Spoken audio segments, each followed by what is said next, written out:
is here.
Hey everybody, how we doing?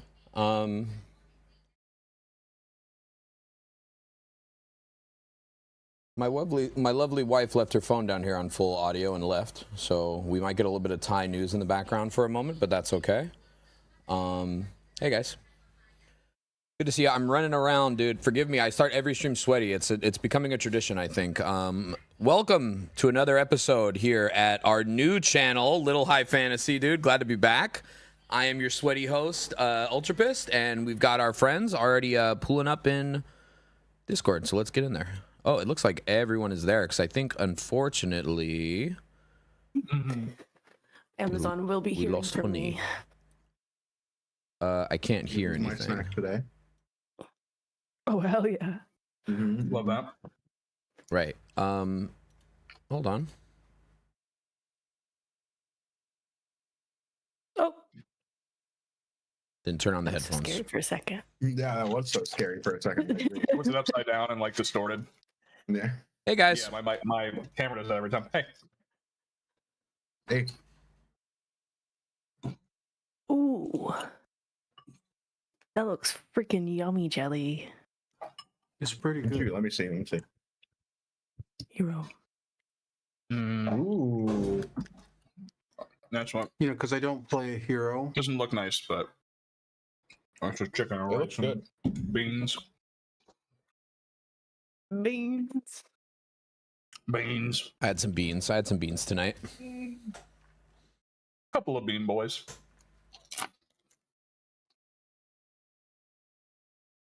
Legume lads. Legume lads. Man, right off the bat with like that, Jelly? Garbanzo gang. Oh my god. You guys are setting the bar far too high. We're never going to be able to live up to this. Pinto pals. There's no way we can maintain this for 3 hours. Oh, Ooh. Pinto Pals is good. Pinto pals. Dang. Wow. Okay. This is an A day, dude. So I guess we unfortunately have lost one of our adventurers for this campaign, so I will do my best, Thorn. For this campaign? Sorry, not this campaign. This episode. Oh, This episode. okay. Sorry. It's not what I meant. It's not what I meant. She can never make it again. Yeah, I kicked her out actually because she had other plans, and that's not allowed. And So it's a big problem. Did I just hear that correctly? I need some clarification there, please. No. everyone knew that you don't show up, You you miss one die. second, yeah. I am a ruthless dictator, and I made that very clear right from the beginning, right? Yeah, you missed it, Boogie, but you by being here have also signed up. That is. That was one of the stipulations for Echoes, was it not? I mean, No, it wasn't like. It was like we try to make it every week, and like I don't think we always planned around doing it, but it was like I think everything we did in the past was like, I can't make it this week, can't make it this week, can't make it this week. Just like turned into like nothing really quickly. it's a problem, yeah. Well, it's like it's hard because you work so hard on it, right? And then like if people are never able to go there, it's like, oh man, like I can't tell this. You know, you keep having to change things, or like like it's just it's hard. It's hard, so I get it. I get it, dude. Yeah, fortunately, I have I always have 6 hours after 6 p.m. every day forever, so it's pretty easy for me. All right, so everyone's here then. I guess we can get started. All right. So, let's fire up some music in here. The link. Oh yeah, of course. I'm gonna go grab a beer really quick. I'm gonna have Yep. my headphones on while you recap though. No worries. That pie's so cute. The cute pie. Is it chicken pot pie? Yeah, chicken mushroom. Nice. Just a chicken pie. The pot comes later. True. It's apparent that it's not a pot. Apparently not a pot. All right. Link is going into the live stream thing, which is right there. ODB at the Grammys. It's right underneath ODB at the Grammys. Cool. Okay, so on our last episode, the group had a couple of things to get done. They woke up in the morning ready to secure their fishing team to get this business off the ground or whatever it is that we're making here. And they also needed to take a trip to Torndash's point of contact, which was at the Sinise Theater House. So naturally they went down there and bought some tickets and figured they'd attend the show and sneak on by. Turned out the show was actually just the Kill Lorthak show, or so they thought. Strapped to a plank of wood with seemingly no way out, a massive whirring blades closing in on Lorthak with the help of Sani and some clever magic. Jumps out. Fight ensued. You guys battled a freaky little puppet known as the Great Gonzingo. And were able to defeat him. In this battle, a couple of interesting things happened. One, let's show Gonzingo real quick here. You all, not all of you, Lorthak was able to spot a interesting, very similar puppet up in the box office above, who was nowhere to be found later when investigating this room. Val and Boogie made their way up, found the span pen that was to be used by Trondash to report that he had successfully killed you guys. Then his mission was complete, and also was able to make out the etchings on the paper from the last message, which you guys will find in your learned knowledge if you need it. Gelshik is in process, proceeding to Phalon Manor for further instructions, signed Z. Just as the battle ended, Omric, the assistant of the show, who was actually the one who strapped Lorthak into the torture contraption, I guess it was, for this trick, took off running in a cloud of smoke. Boogie takes chase, and that's where we're beginning, right at that moment. So Boogie has sprinted out the door. The rest of you are in the theater right now. So as soon as Boogie gets back, we'll get started. I'm going to get just a little high, and I'll be right back. Anything else? Did I miss anything? I think that's it, right? No, I think you nailed it. Yeah.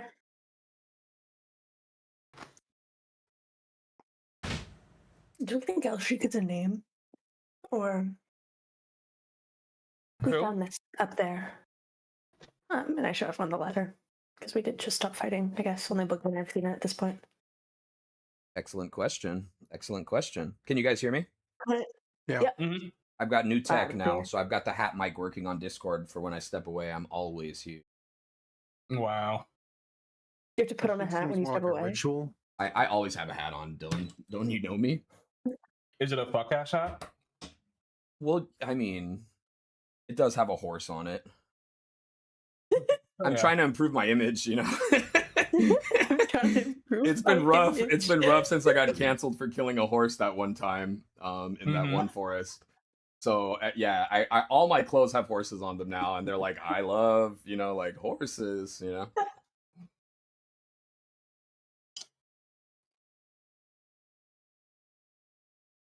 It's a That's PR a nice thing propaganda mostly. campaign in Echoes. Oh my god, trying to clear The horse Jinx's lover. name, burning the poor couple's house, and killing the horse. That's all I've done. Yeah. It's all I've fucking done. I feel like Cass wasn't ever laying it on thick. It was Jinx's guilt that was really the driving force for 1,000%. 1,000%. It worked perfectly. I mean, I had to do what I had to do, man, you know? Jinx's guilt and the above table bits. Mhm. That's why That's why I decided to make a dark fantasy campaign so I could kill as many horses as I wanted, dude. And yeah, I don't know if It'll you've just killed us any. versus 500 horses. Yeah, can I do either history or arcana? They're the same modifier, so you can just decide which one in your head if it's like secret, figure out if it's like ritual, a person. Yes. Yeah, absolutely. A thing. Cool. Yeah, give me I'd say a history. No way I did that. Oh, okay. Okay. Cool. Nice. I always forget that when I open tabs, my computer sends it to Microsoft Edge, so I thought I didn't have my character sheet open.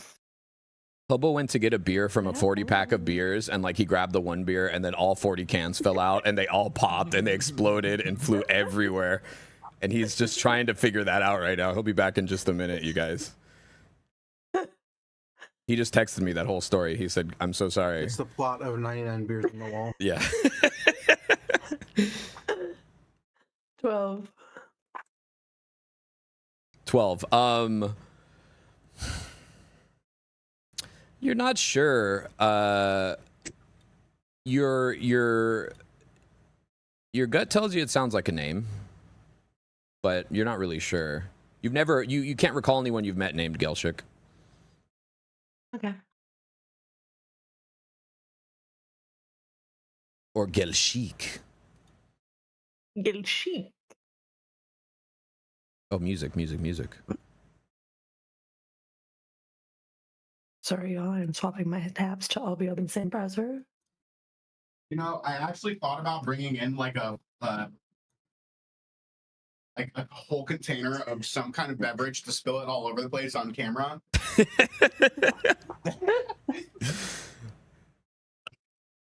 For the bet. I hear. Yeah. Send me your Venmo, dude. Send me your Venmo, dude. Let's make this happen. I had to. I'm glad you could hear all that.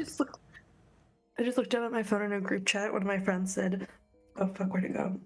Okay, this Capitalism is all about after. being a slave to it. Hell yeah. Let's go, capitalism. Oh, sorry. I realized my camera was not fixed. Oh, you're good. You're good. Yeah, this is punishment. Coming back to the great Guns and Go. Oh yeah.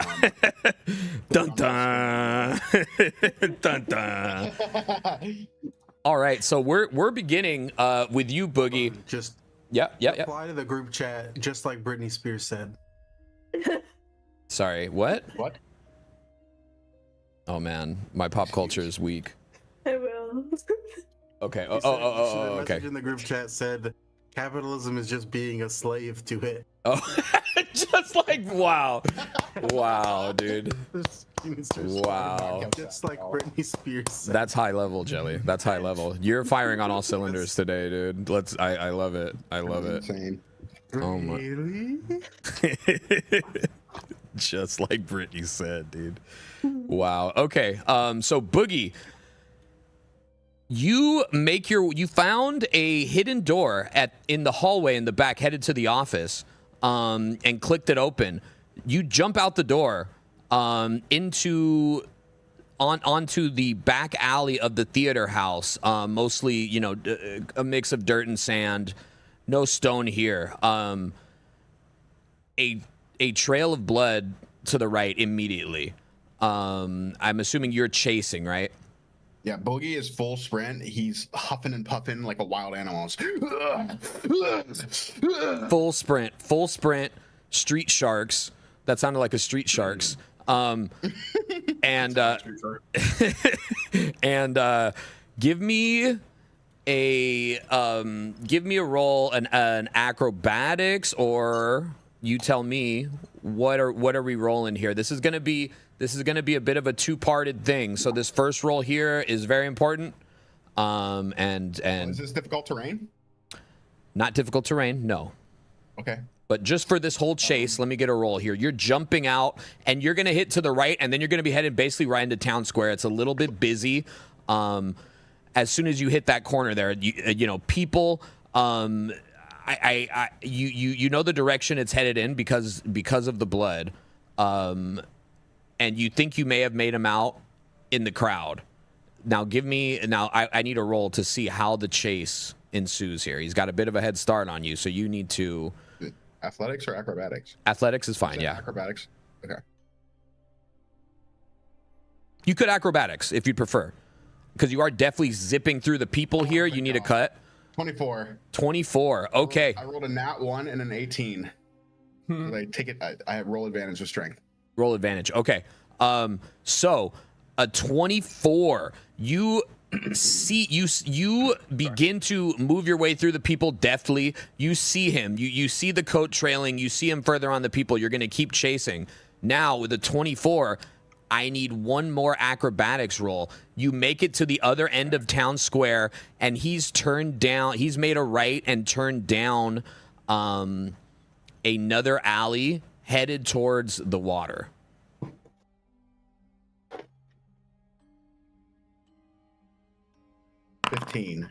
A 15. Okay. With a 15, you are gaining on him. Correct. Yeah. Is it the same plus? So 16 then, right? Because athletics would be 6. Yeah, athletics is 6. Yeah. Okay. No, athletics is fine. Yeah. Okay. So a crit. You are sprinting behind him. He's looking back at you. You can see now that he's not walking well. You're gaining on him. He makes it to the water. He turns back towards you. Dagger in his hand. Before he can act, before he can do anything, he begins to raise the dagger up to his own throat. And at this point, you're going to reach him. What do you do?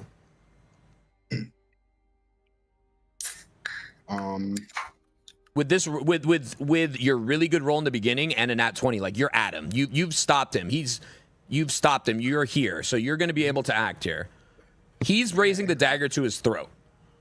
Okay, I think I'm gonna grab him by the face and grab his wrist that has the dagger in it, and I'm gonna try to subdue him to the ground. To the ground, yeah. Nat 20, he's on the ground.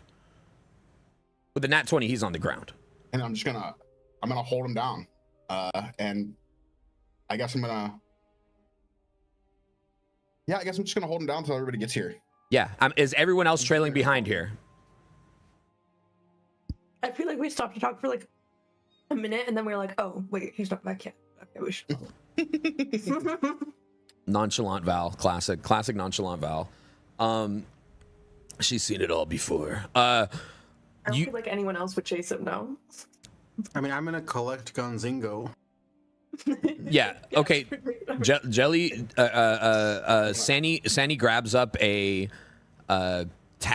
bunch of tattered cloths on the floor. I got a cool idea for the remains of Gonzingo. You grab Gonzingo's remains, and you all take off. You guys do catch up to find right at the water, Boogie subduing Onric, who is just struggling. Out of breath, like the last one to arrive. Oh, for sure. Nice job. He just had like a nice. He's like, and then he's like using whatever healing he has right now to like heal the wound on his leg, like at mid-run. I think I'm gonna obviously toss the knife away, and just kind of like as everybody kind of walks up behind me, I'm gonna lighten up and stand up a little bit, but I'm not going to let go of him. I'm just going to get ready to have the convergence happen on whatever we're doing. I'm gonna grab the knife as it gets tossed to the side.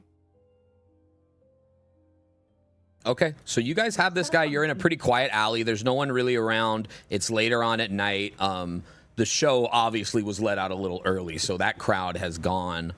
And yeah, Omric is before you. He's just struggling.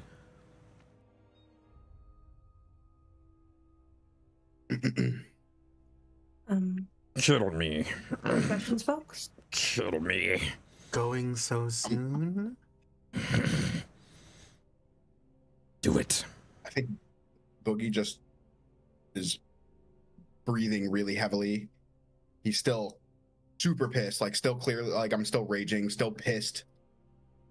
And I'm not saying anything. I'm just ready. Why do you want to die so bad? I am already dead. There's nothing that you could do to me that would be Has worse. he got any family? Can you check if he's got family, or the one thing that you do with your relatives? I'll throw up a detect Oh, good and that evil as he just- says that. That Also, just lets see me if see he's if out his ass. people around are related to him. Right, yeah. It just isn't, and wasn't there something? Never mind. I'm not related to this guy. I mean, I guess I could see if he's related to the puppet.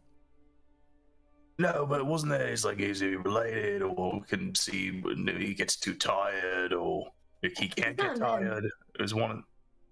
He seems tired now. Right, but okay. All right. But yeah, I think that as he says that he's like already dead, I feel like just out of habit, because she already did check to see if he was undead, she throws up her detect good and evil just to see if he's some kind of monstrous person or if he's just a dude that's being emo. He's a dude.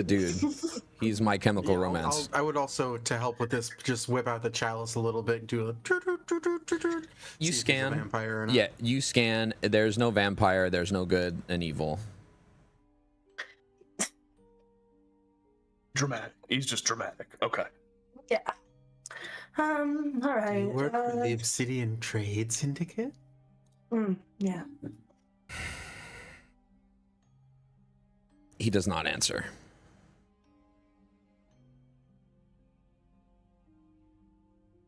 I'm gonna search his person. I'm gonna tighten my grip on his throat and I'm gonna tell him to speak. Do we want to roll an intimidation here? Sounds like an intimidation. 19. He says nothing. Do it. I'm gonna search his like person while Boogie's holding him down. Yeah. Give me a investigation. Give me a pat down. 18. 18. You find a couple of gold coins. He's got 9 gold coins in his pocket. Nothing like the last guy. What last guy what? Like the trade syndicate thing or like anything. Oh, yes. So you find 9 gold coins. You also find a piece of paper that is like his stage notes essentially for the performance. You know, which you guys already saw. But it's like, you know, like wheel out bugs. It doesn't. It does not say anything. It does not mention. It says guests from audience bring out blades to point A on stage. Start, drive forward. You know, it's just like his step-by-step performance on a piece of paper. There's nothing that mentions you guys specifically on this paper. It's just his literal performance notes. Was there supposed to be a trick after the sawing? No, that's the end of the performance. Do you know who we are?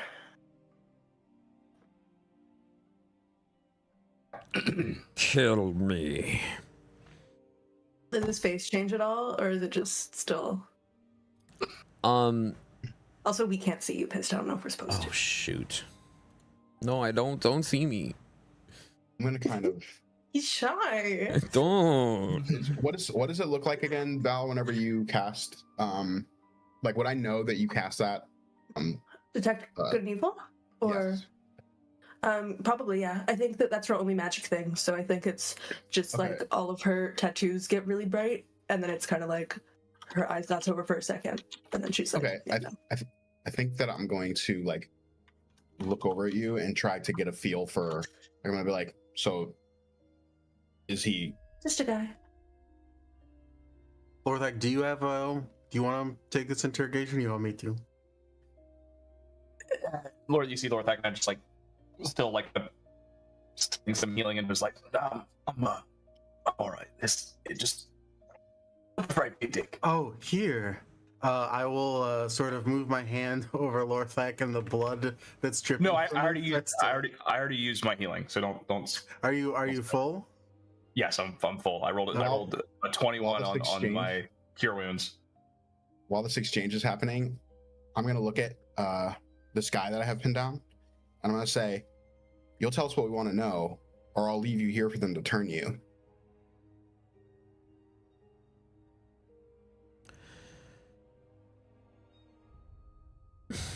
So speak. He's gonna think. You can tell he's thinking to himself for a little bit.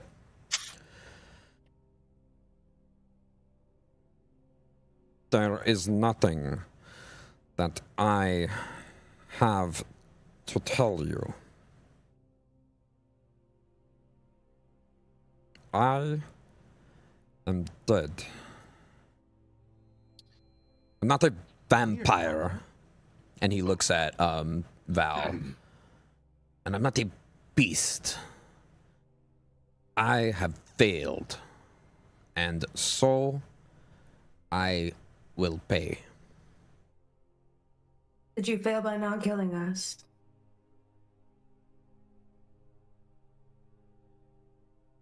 That is right. Okay. Just to make sure. I don't know. You could just be a crazy guy that wants to kill someone. Yeah, What if you could write to your this. superiors and say, I successfully killed them?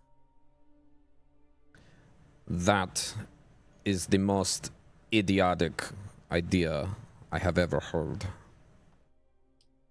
So idiotic that it just might work.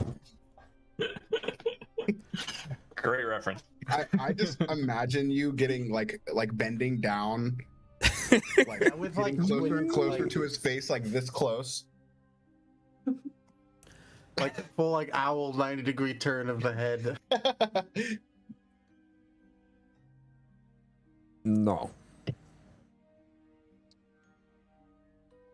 Okay. Oh, sorry.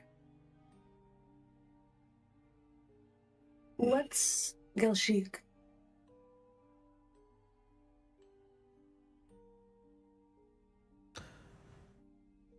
What is Gelshik? Or what was Gelshik?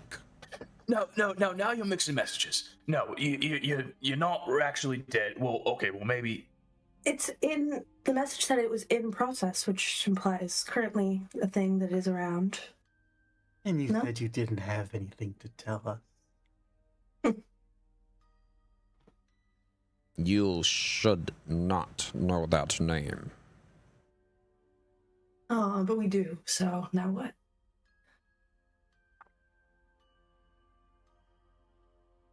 Kill me. No. Throw me in the water. Will you drown? At this point, we're gonna shackle you and just make you follow us. Just answer, and then you can die. You all are dead as I am dead.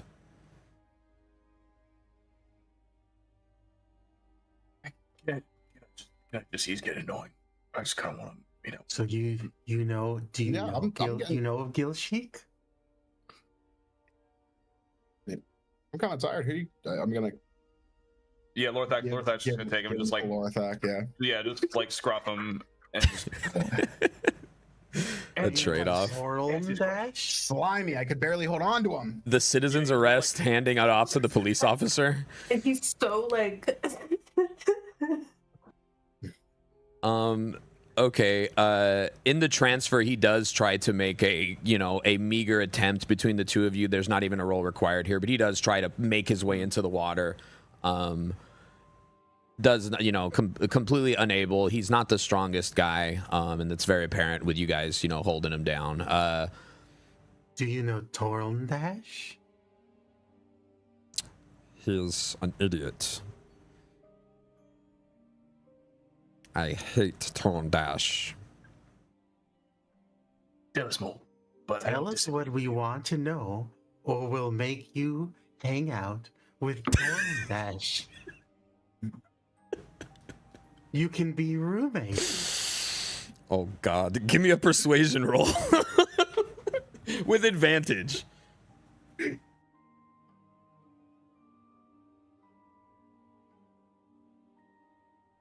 That's a 12.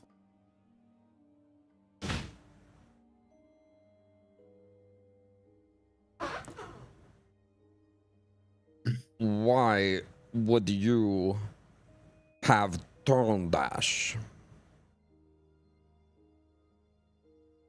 Because much like you, he failed. And when you fail with us, you stuck. So you stuck with that.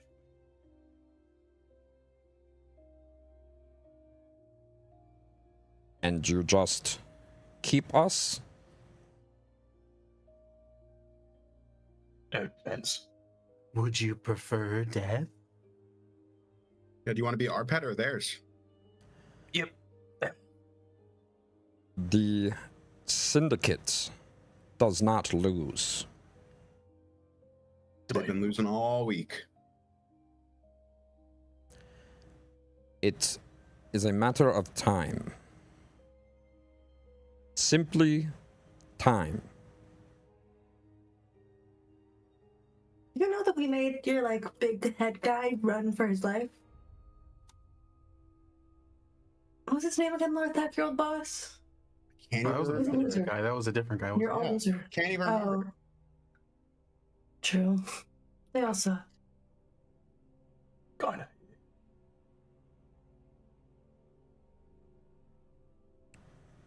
But the syndicate guys are the vampire. Or they're not. They're not. It's kind of connected. Oh. Because they're like higher werewolves, right? I don't think vampires would. Is I it don't think the bar Crimson thing? Court's out here hiring werewolves. You all are, and he looks around, scowling a little bit, honorable folk, are you not? No. Sandy just smiles like a Cheshire smile without saying anything. I think he looks at Lorthak. I think does Lorthak nod yes here? Yeah. Guy. Yeah. Does this face look honorable to you? Lorthak's just like, I'm alright. Still holding him. Yeah. I will tell you what you want on one condition. What's that? When I am done, you kill me and throw my body into the water. Stipulation. Okay. Any just like dead first, then water, or like you die in the water? I need for my body to be nowhere near here. It cannot be found, or they will bring me back, and the tortures I will endure Okay. far outweigh I Torn think Dash. your body disappeared I really was well. just gonna be like, I think we got a great way to dispose of this body. Mouse disposal. I had the body, Yeah. the bodies. Yeah. Lorthak was an executioner. And He's not a he'd be beast. A very good executioner if his clients came back to life to suffer. Yeah. Just We can also put your body in the water and make your body unrecognizable. If They will know. if you're not a They beast, cannot find something it. that- They will know. yeah, I'm just saying that we can put pieces of you in the ocean, so if they find, it'll be easier. If they, or would you rather all of them so it's heavier? Yeah, just small pieces, or just what would you like to be? Unrecognizable pieces, maybe like bloated to your point in your face. I'm really good at dicing Can't things. tell what's So I Carried think we can away actually by make the that happen pretty well. tide. Yeah, tide. What sounds good? You tell us. As far out as you can get me. You're right. Yeah, but we're really just trying to do it. Would it be better if, like, what if your body is in the water and then, like, your head is with us? I don't want to be with you. They will find you, and they will find me. But then your body's in multiple places, so, like, they... What if we do together? Yeah, well, listen, if they kill us, then we just really fucked up. What if you bury it for, like, What if we 30 win? days, so you can't be reincarnated, and then we keep it, then I put it on my head? 'Cause I don't know if you can tell, but I have, like, a few What if we burn you? skulls going on. You only need a piece of somebody to Of my touch. reincarnate them. Yes, maybe one big piece is better. What if we just leave you in the middle of town? I'm not entirely sure how it works, but if they find me, or my arm, or my leg, or my head, or any other part of my body, I am pretty sure that they will bring me back. And the tortures I endure will far surpass anything that you could ever do to me. Okay, so what was your decision? Also, sorry, before you answer, I just have to say, this could have gone way easier. At the very beginning, I said, answer our questions, and we'll kill you. You didn't have to do all this dancing around. But anyway, how do you wish to be disposed of? Just in the ocean with some rocks, or? You can clean my stomach. Just tagging that on at the end is crazy. It's kind of the most permanent of all of the options, other than if we burned you. The water with the rocks will do. Okay.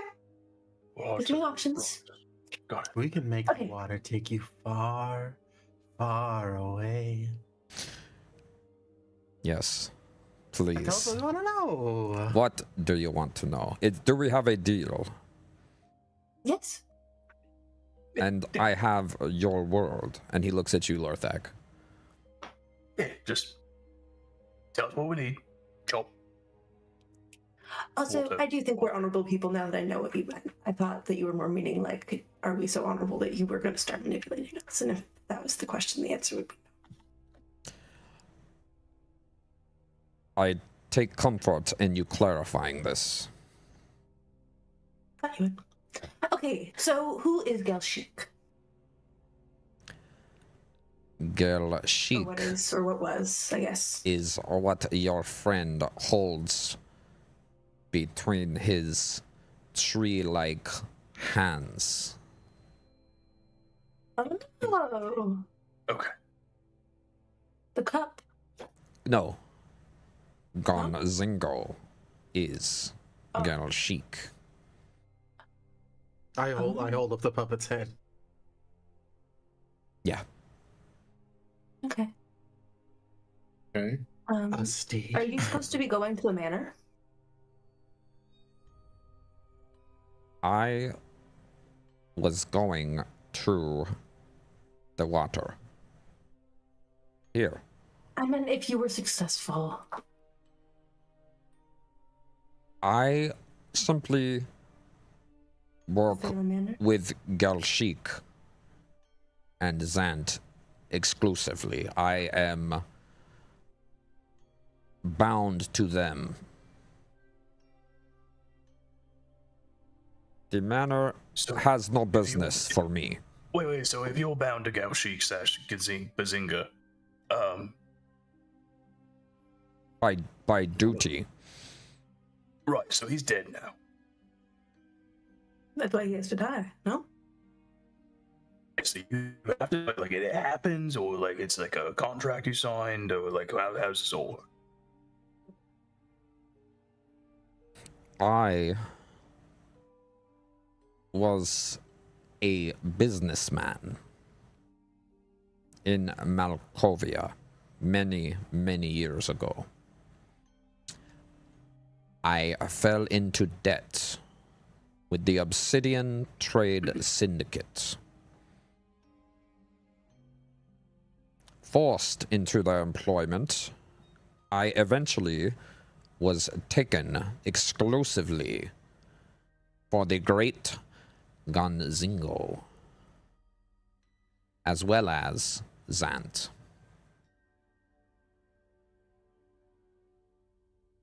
They told me I had a very effective performance voice. Alright, who's Z? Z Yeah. is Zant. He is the opposite end of Gel Chic. They Like the are spooky one. Yeah. indeed, yes. They are from the same thread. Their origins I do not know, and I say this truthfully.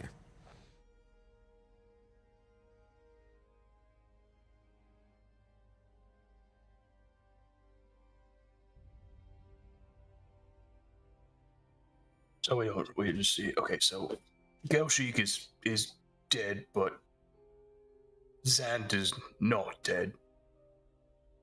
So if Zant equals Gelshik and Gelshik equals dead, then by the transitive property, Zant is dead? They are separate but one. Is Zant at the tower?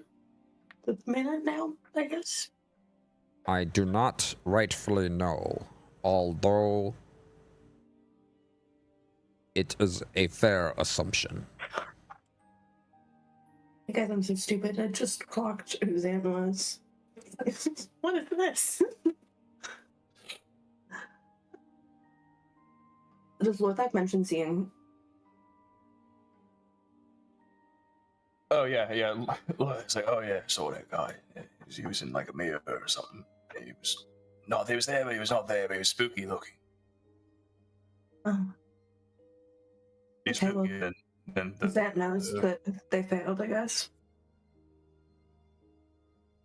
So they know anyway. Why does it matter if yeah. So we really didn't Exactly. because they now know we're alive. Cool pen. It is.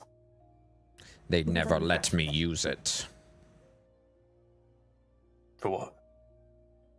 for anything. Oh, well, sucks.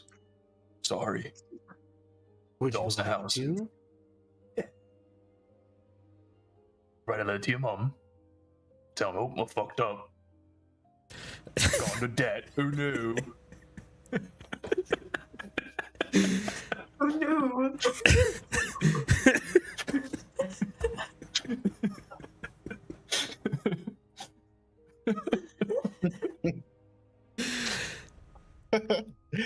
I do not wish to write to my mother, no. Like Not. your mother. That is not how the pens work. Okay, fine. They are connected. You can only write to the other end of that pen. And it is not my mother. Maybe With have a pen to your mom. Maybe we write all the time. Is this an offer? You'll know. Sorry. All right. Who's got more questions for him so we can kill this guy? Kill me. Who does the pen send to?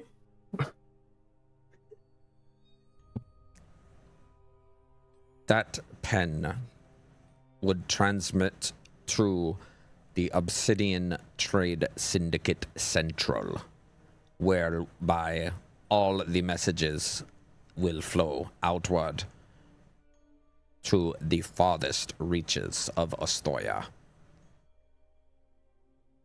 Like one guy, or is it like kind of like a call center? There You're is, so afraid of coming. I do not know who would come, but the syndicate never loses.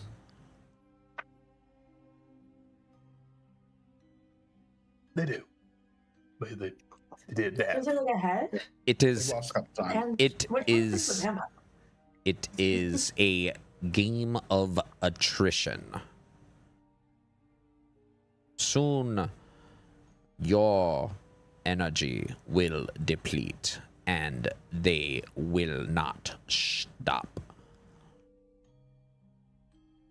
I could do this all day. But what of Sure, tomorrow look. and the next day? Yeah.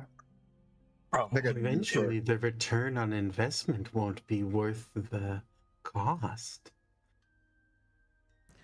The volume of wealth that the syndicate holds is unimaginable.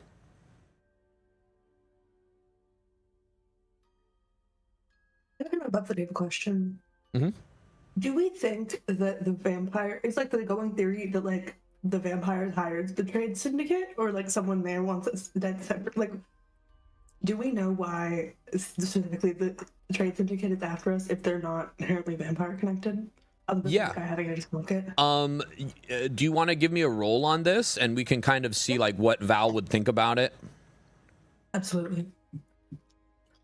Yeah, you could give me like an investigation, I suppose, or like insight. An insight, I guess, would make the most sense. And it's probably better. No more. Oh, okay. So, I'm really lost. A 7? Dude, I'm smart. I'm not wise. you're not even sure if the two are related, honestly. Like, you don't even know if Varathane has anything to do. You think that this could be a totally different thing. We'll just have to find That'd be somebody so in the syndicate who knows why they're after us. And then off the table for a minute, when you guys did speak with Torndash, this would be your one insight into it. Torndash basically just said you guys were a hit. You guys and also the people that were with you, everyone with you. Yeah.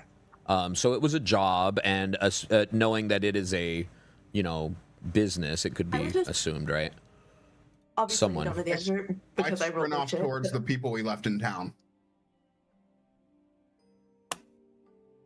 Boogie takes off. Yeah, towards the people we left in town. I might get Lorthak. fucked up with that. Lorthak, Mm-hmm. as Boogie starts running, you suddenly feel a sinking feeling deep in your chest. And you know that your bond has just been broken. With Torndash. Torndash. A sinking, crushing feeling. Well, then unclear. I know where he is. Um, If he breaks the bond, then I know where he is. it do you seems. wanna die? Can you kill yourself in the water with the rocks? There's some rocks over there. Give me the dagger. He's clawing for the dagger. Lorthak just holding the verdict in one hand, just like shoves it underneath like his jaw and just like yanks it as he goes to leave. Are we kicking him in the water? Yeah. Yeah. Just like over his shoulder, just like picks him up with the axe and just tosses him over the shoulder with the axe. How long would it take us to get to where Torndash is? So it's a bit of a run. You guys have to get through the city, and then you're running on the sand. What should be considered rough terrain. Could you guys do me a favor and in the chat type your movement speed in the Foundry chat for me, please? Mm-hmm. Is it 30 for everyone except for No, it's our king? No, I know 50. you go fast. But if I rage, 75. And you're still raging, right? No, I stopped raging when I handed him off to Lorthak. Okay. Is anyone using any movement, spells, abilities, anything like that to try and get there faster? I'm assuming everyone takes off, right? Everyone's dashing, right? Everyone's dashing, but Well, yeah, I might rage for this. nice. Yeah. I'll rage for this. Yeah. Okay, so Boogie's raging, so you're gonna have 70, so you're almost double. 75. Yep. 75. Okay, so you're Ignore difficult terrain. Okay, so you was my binding pledge dispelled, no or was it broken? it feels like potentially a dispel. Okay. It was dispelled. If it was dispelled, I immediately know it. you don't feel betrayal. You get a sudden sinking feeling, which is just sorrow. It's like a deep sadness comes over you, I think, when you feel this bond breaking. But it's not the feeling of betrayal that you know when you've used this bond in the past and someone breaks it. Right. So the two options are the promise is broken or the spell is the spell is dispelled. So the spell is dispelled is what it's going to feel like. Okay. Because I would know from a technical standpoint, yeah. Yes. From a technical standpoint, that's what you would feel, I believe. I have nothing that can make me go faster, but once we're within 600 feet, or of them, if as soon as I get line of sight, if I see any fighting, I'm preparing my bow to shoot a bad guy.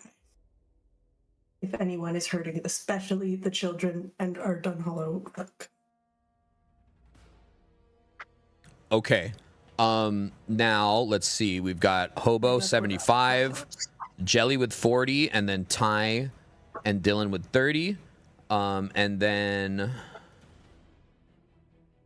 let me really quickly check Thorn. It's only 75 for the initial burst when I rage too, so then it goes back down to 50. Got it. Okay, no problem. I can also freedom Honey's move 40. past difficult terrain. Okay. Freedom of movement past difficult terrain. You and Thorn. It also increases my speed. Okay. No, it doesn't. Hobo, you take off running, or Boogie, sorry, you take off running through the town square, once again ducking, dodging people. You're just hoofing it, man. Like he's like, like you guys see him take off. You all start running after him, but Boogie is gone. He's hoofing it through the people. He's maybe even phasing through a couple people in the crowd as he's sprinting through. And you guys see him turn around a corner and he's gone, right? Right as you end the corner leaving, you don't even see this as you're going by. It's like a blur, but you hear a guard yelling at you, no running in the town square, and you're gone.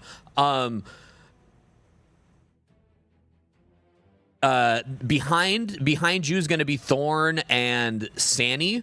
You guys are both neck and neck. We're sprinting through here.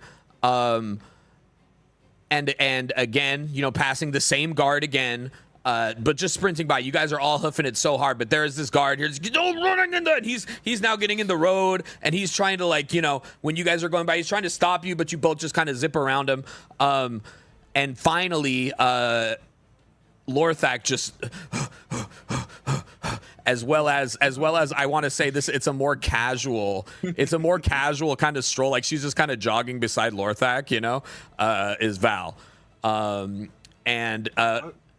Go ahead. How long was it going to take us to do this? Not long. We're going to be there momentarily. So, just the number of the amount of time that it takes to get there is going to deter. I would be able to ballpark how fast I could run back home or whatever, right? Yeah. I mean, it's going to take you 10 minutes. Is it longer than 10 minutes? No, it's probably just under that. I'd say maybe 7 or 8 minutes if you're really sprinting. Ritual. And I'm gonna. On the as soon as Boogie takes off and this guy needs to die, I'm gonna use Dark Sacrament to kill him. Okay. What is that? Oh, does it give you some speed? It gives me some bonuses, a dark blessing. Okay.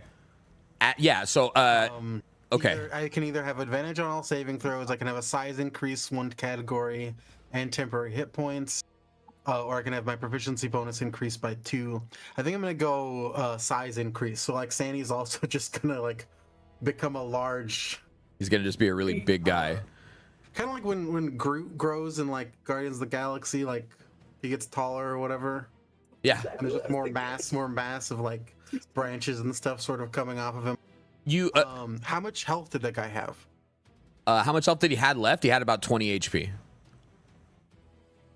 He has about 20 HP. Lorthak picks him up and slits his throat. And as Lorthak slits his throat, Lorthak, you see like when you slide your axe by, like Sandy's face is like right there, and he's kind of like soaking in some sort of power, and he grows To, like, from his throat. Yeah, he grows, and you take off running. So does this increase your movement speed at all? It doesn't increase my movement speed, But you're big now. but I've been wanting to do We're just it ready for to a fight. while. No, that's fine. That's fine. We're gonna say it takes 6 minutes, Jelly. Okay.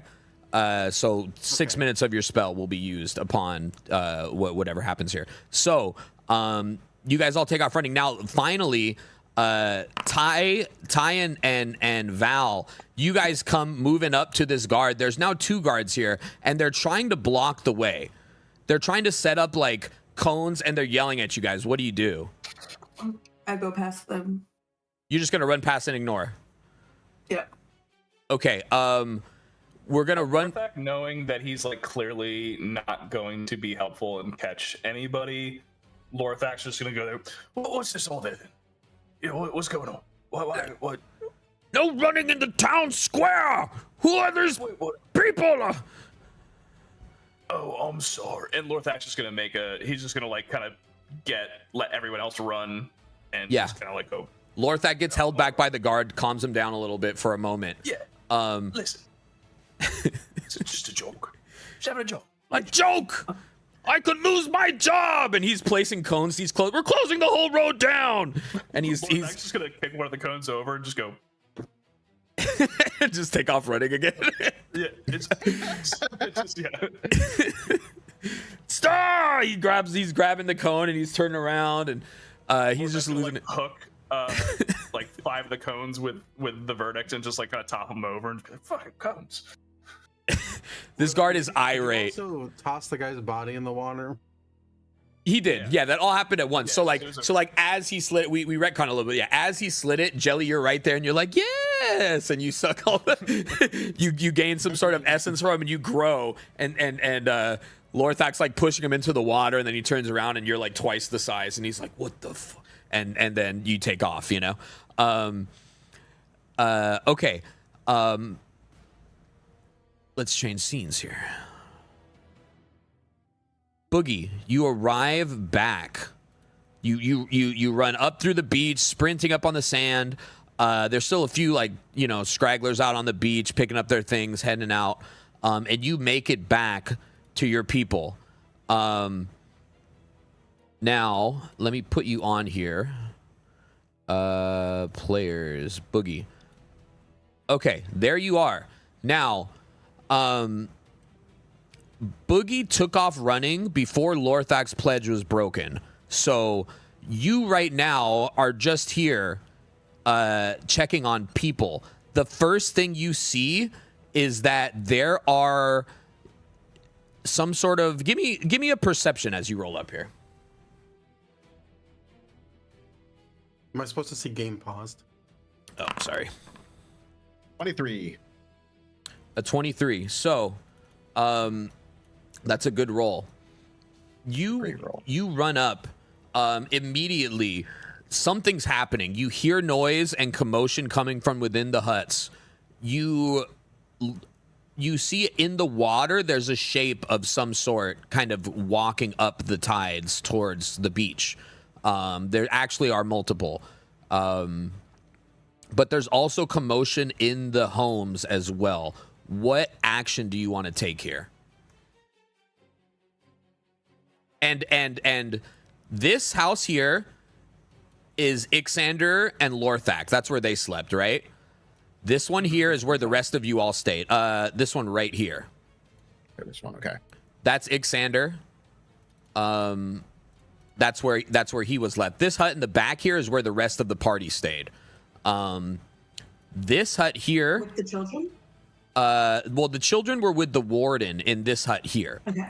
The children, the warden, as well as the surrogate mother of all these kids are here. We're staying in this house. This one here is the shop. This is Marlin's shop. Salas Dinger was staying in the hut back here, and Nella and Aemon were staying here. There is a light emanating from Nella and Aemon's house, a strange glowing light. Let's say you're here, Boogie. You know, you run in, you run up. So, again, some sort of creatures coming out of the water. There's fighting of some sort happening in these huts. You have to choose what you're gonna do here.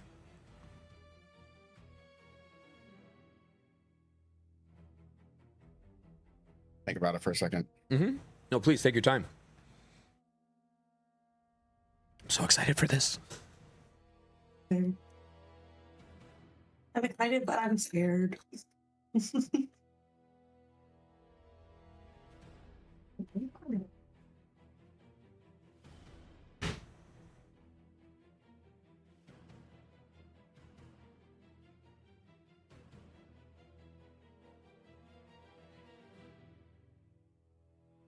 Okay.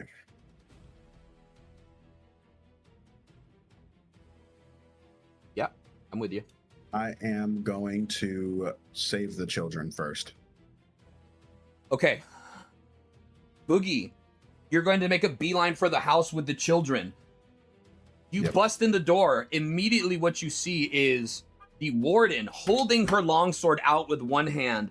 Behind her, her hand on all the children as well as the old woman cowering. And she's staring down two ghoulish looking like drowned zombie creatures. They're still soaking wet with the stinky seawater. What do you do? Oh, roll initiative for me. Okay.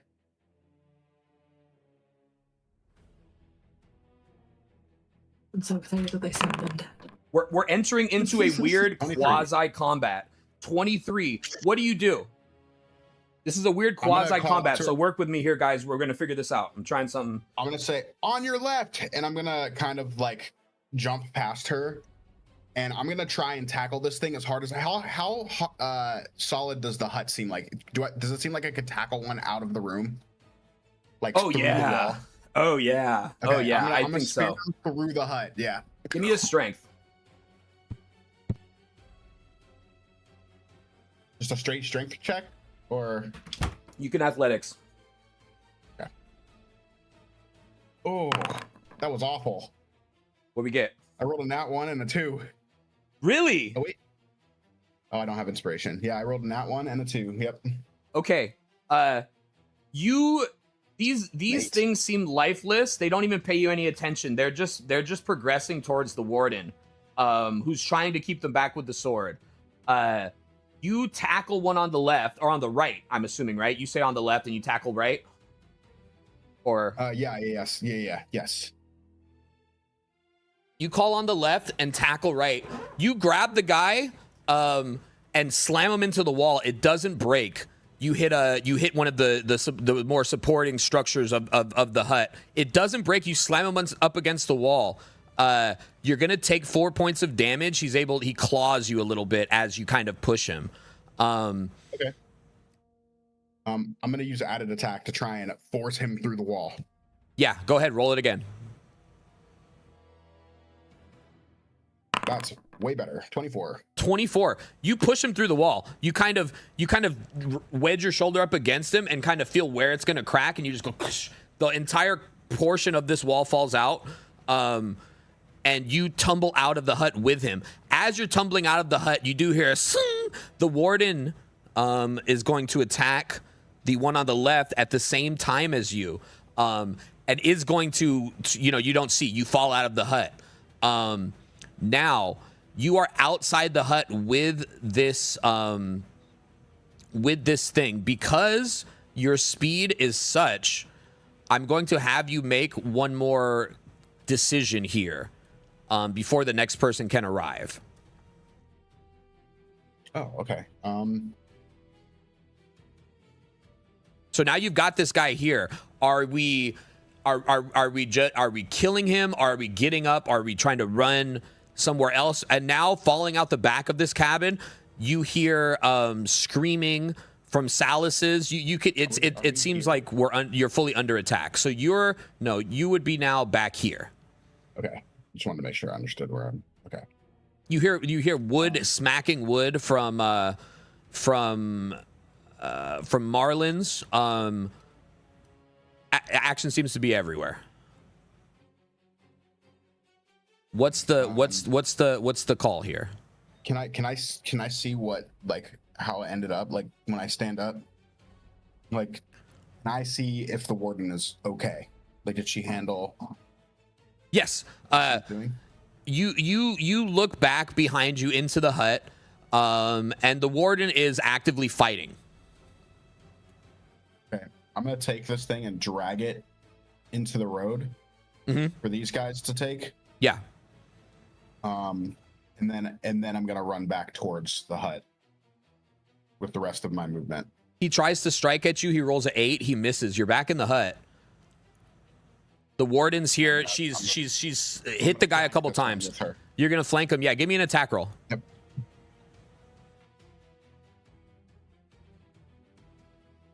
Are we using our random? Are we pulling from the nether here? What do we pull? What do we pull?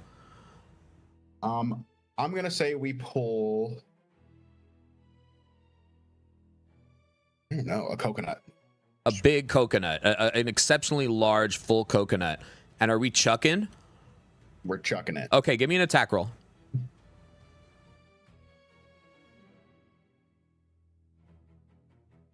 Well, I guess it's range, so I don't want to chuck it. I'm flanking. I didn't even think about that until just now. You can go ahead. Whatever's gonna work the best for you. 17. A 17, yeah. You take this coconut and you just slam it into the side of this thing's head. It cracks. It's dead. At this point now, our next person to arrive on the scene is going to be Sanny and Thorn. Sanny, you arrive. You see the back of the shack is torn open. And there's a living creature, some sort of ghoulish creature. Let me put you on the map here. Sandy, you arrive. There's a ghoulish creature, zombie looking, in the bushes behind the shack. The shack's ripped open. You see the light shining out. But you also, give me a perception roll.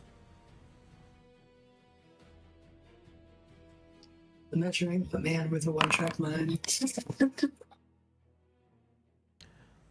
That'll actually be a 15. I have a thing that makes it so I can't roll below a 10 on perceptions. Okay. A 15. There is fighting coming from... Sorry, not fighting. There is noise coming from Archmagus's hut. They're shuffling around in there. And there's definitely, you hear a loud crack right as you come up, coming from the warden's hut, and you hear some noises from here, from Marlin's shop. What do you do? And you said down by the Amon and such, there's... Yeah, so if you don't immediately react to the creature in the back, and let's say you wanted to go and kind of suss out like the whole area, when you turn this corner now, you're going to see that there's a couple these creatures that are they are just walking up from the water. They're dripping sludgy, nasty black seaweed on them, and they're just walking up the beach towards the huts. One is headed towards Marlin's, one is headed towards the warden's hut. And you also see a light. Archmagus. Yeah. Okay. I'm interested in the light from Amon and... Are you going to run past these creatures? Are paying you no mind. You could run right past them to Amon's and Nella's. Yeah. Sanny, you arrive at the entrance of the hut. As you approach, you hear a powerful arcane cracking, just like almost like a bolt of thunder, bolt of lightning. And you coming into the room, you see Eamon, surrounded by a shield of this glowing light, clutching Nella, and there is another zombie-like creature, but this one appears to be a little bit different, and he's standing at the, about a couple of feet away from where this sphere of light is, and he's just shooting Eldritch Blast after Eldritch Blast into the sphere with no emotion on his face, just holding one hand up, water still dripping from him, clearly from out of the ocean, the few tattered rags on him, and he's just shooting Eldritch Blasts at this sphere of light. Nella's crying and Amon's clutching him right now. Yeah. So it's inside the hut is where this is happening. Let me put the guy down for you. So this is happening right here. They would be in the back of the hut like this. He's right here. You are right here. Yeah. Can I take a bonus action and action? Yeah. What? Yeah. Just tell me what you want to do. I'm gonna bring out the blood whips with a 5th level spell. Yeah, absolutely. How many times can the blood whips attack? Spell of the day. It's 3 attacks. When I cast it at 5th level. Okay. Make 3 attack rolls.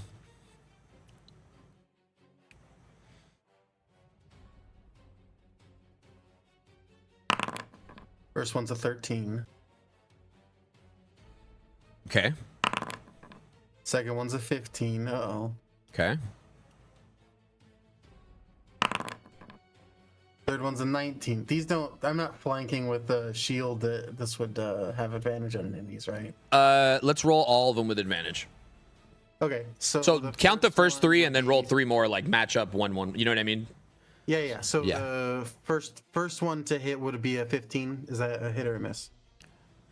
No, so that misses.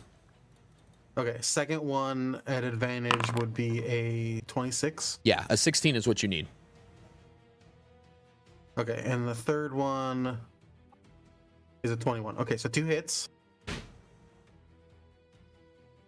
Sandy whips out his blood whip, comes into the room, whips out his blood whip, maybe even a bit of a smile at Amon as he begins to slash at this creature. The first one misses, but you do connect with the next 2, and you drive him back into the corner, and he directs his attention towards you.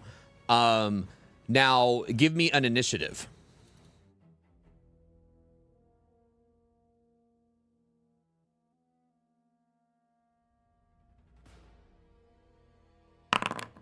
Oh, that's only 8. An 8. He's going to attack you. And that's going to be... He lazily points his hand towards you again, nothing behind his eyes, and shoots an Eldritch Blast at you that misses. He misses both. Okay, you want me to damage on those attacks? Yeah, what's the damage on your attacks, please? You want me to split out which is necrotic and which isn't? Yes, please. Okay. So necrotic damage is gonna be...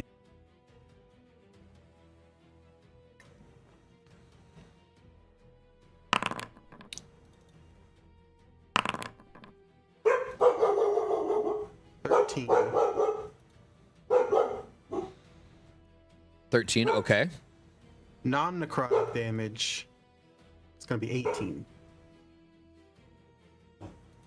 13, I 18. do extra damage with my attacks. I guess Is that worse. is that for both of them, or is that just one attack? Oh, that's for both attacks. Okay. 7 necrotic on the first one, 6 necrotic on the second one, and then 18 was both attacks. I just rolled all the dice at once. Okay.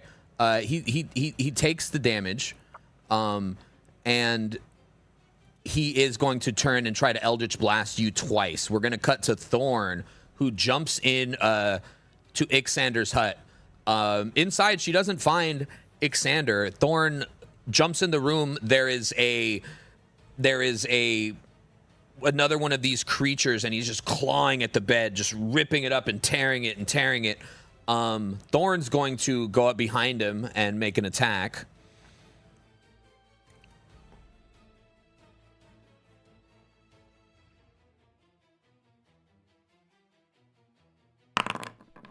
A 23. Thorn's going to make an attack, and then she's also going to use her claws. A nat 1. Oh, no. And let's roll some damage here. Oh my god, this character really does roll bad. Another one. She wasn't lying. Yeah, shoot. We gotta delete. We gotta redo. So she makes an attack. She hits it. The ghoul turns to her. They're actively fighting now. Next in our order is going to be Lorthak. Or no, I'm sorry. Val will arrive shortly before Lorthak. Val, you arrive here. You hear Boogie and the Warden. You hear Thorn. You know, some fighting coming from here, coming from Ixander Greyhold's hut. Where are you, Thorn? Thorn is here. Val is there. Okay. Val, give me a perception roll as you run up. Okay, and would you consider this related to the undead things that are around? Absolutely. Cool. This is gonna be +8 to whatever I roll.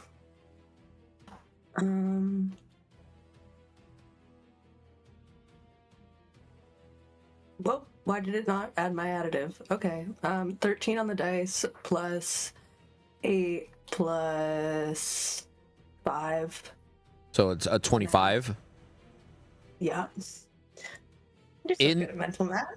In the air, high above you guys, is a large winged humanoid shape circling.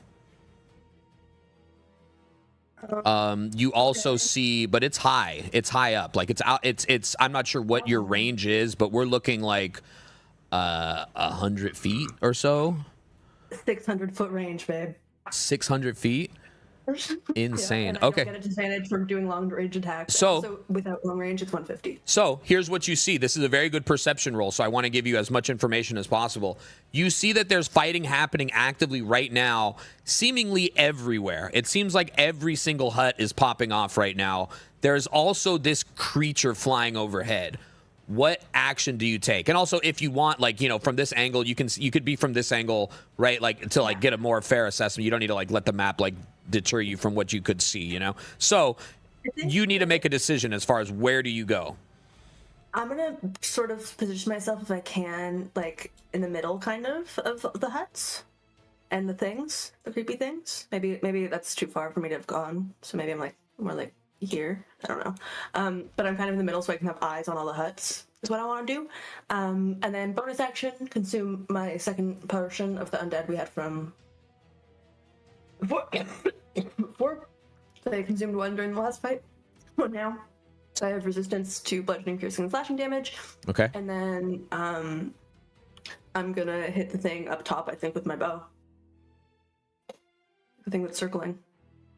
Okay, give me an attack roll. And also, Lorthak, I'm so sorry, I didn't specify this. Torndash was back here, right, with Salas. Okay. Now I'll put his token down when I can find him. Is there an easy way to make my token large? Yeah. What is it, 2x? Yeah. Okay, no problem.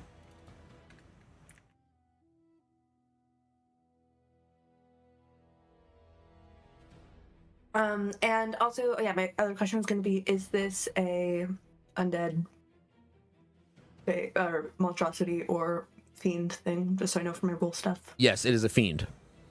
Okay. So, this 19 it's not... Yeah, no, 21 to hit, though. And then, if that hits, I'm gonna pray to fucking God it does. Yeah. It's a 15 damage. And yeah, I'm pretty sure I only add my stuff when it's a reaction for being my favorite thing. But I'm also going to give myself 15 temporary hit points because it's one of my favorite things. So instead of giving myself half temp, I can give full. That's all. Okay. Yeah, you fire a shot out into the air. You nail this thing. You hear a screech, "Ah!" and it begins to kind of make its way down here. That was an action. Is there like a bonus action or what's next? Bonus action is me eating my undead portion to get resistance. You eat the portion to get resistance. Okay. Okay, and what about movement? And also has other stuff. Movement, I think, is just kind of. I don't think that Val wants to go into a hut. I think I'm kind of want to be like central so I can see them all. So I don't know if I'm here or here. I don't know which one would be better for my line of sight. But I think here. Okay. Okay, and now you're going to go. Well, no, we're gonna say let's see, because Lorthak was the same speed as you, but he stopped to talk to them. Lorthak, you arrive on the scene. Okay. I was considering doing 2, but it wouldn't.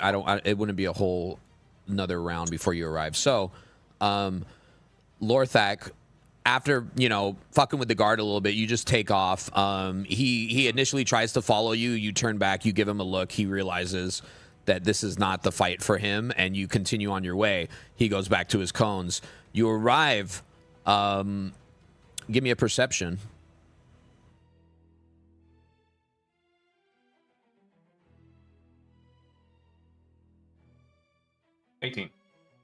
18. You see Val looking up in the sky, which prompts you to also see this flying creature in the air. Thorn, you can hear her, son of a bitch, from Ixander's hut. You hear some action from Marlin's as well. Now, what are we doing? And if you head down, you see a light also. You see a shining light from Eamon and Nella's. And big Sam. What is this thing? What did I miss? There was a large creature flying overhead, which Val was able to spot out with an excellent perception roll. There's a large humanoid winged creature that was circling the huts. What did Thorn see in the Archmage's hut? Just the monsters. She's fighting. So you run up and peep in the door. She is in there actively fighting it looks like a zombie. What is the Archmage doing? Oh, you don't see him. Okay. That was just his hut. That was his hut, yeah. That's where you and him slept.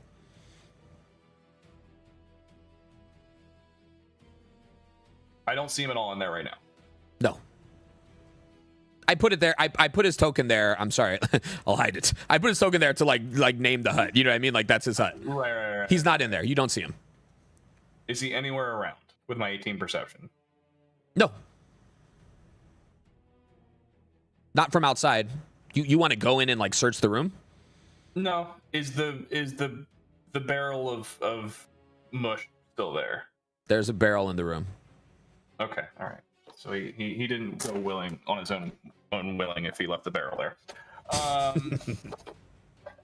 Just wanted to check. There's hot cups of tea on the table. Yeah. I just also still want to make sure like he was the monster or something. Very smart.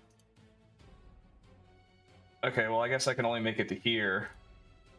No. So then... we're not gonna. This is your action, so don't worry about your movement right now. We're kind of in a quasi combat, so you're gonna get to take one choice.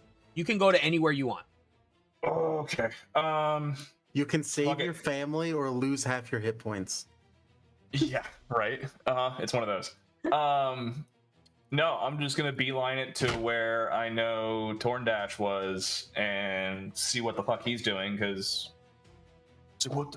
Sorry, I almost didn't do the voice. Save them. Yeah. We ought to do you. What the fuck? We ought to do you. He's gonna like bust through the door. Yeah. And like, is he actively fighting? Is he what's he doing? You bust through the door. Torndash is dead on the floor of the room.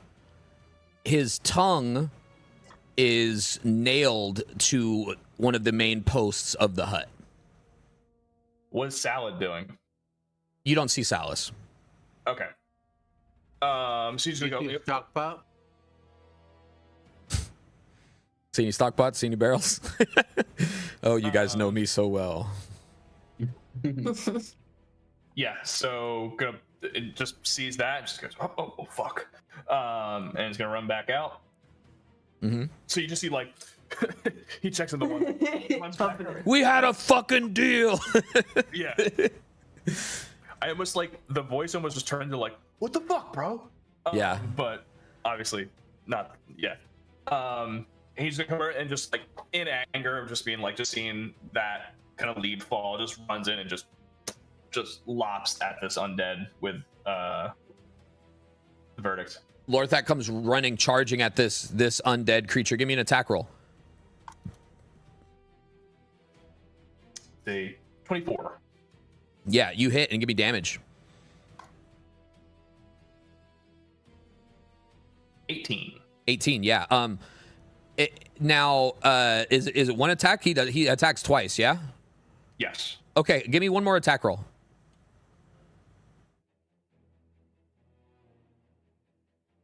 27. 27.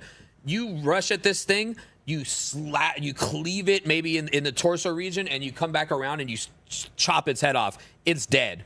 Boogie, you're in the room. You've just killed another. You just crushed this zombie's head with a coconut. The other zombies still outside, clamoring back up into the hut from the lift that you knocked him off. What's your action here? I'm gonna hit him with 4 doses of random bullshit. You just start hurling shit. What are you grabbing? What's We'll do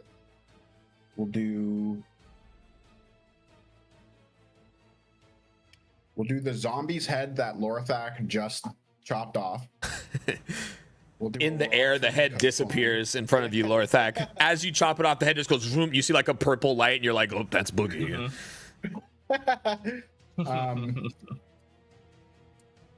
Let's see. We'll take a rock from the coast. I think I'll do one of these hot coals inside of the flame here. Yeah. And then do like a seashell. Yeah, okay. So a bunch of shit goes hurling at the zombie as he's clambering up. Give me some attack rolls. You're fucking conched, bro. Get fucking conched. Conch you in the nuts, dude. So 24 for the first one. And then I roll. We're liking advantage. 24. We're liking that. 18 for the second one. Okay. Give us one more hit. Okay.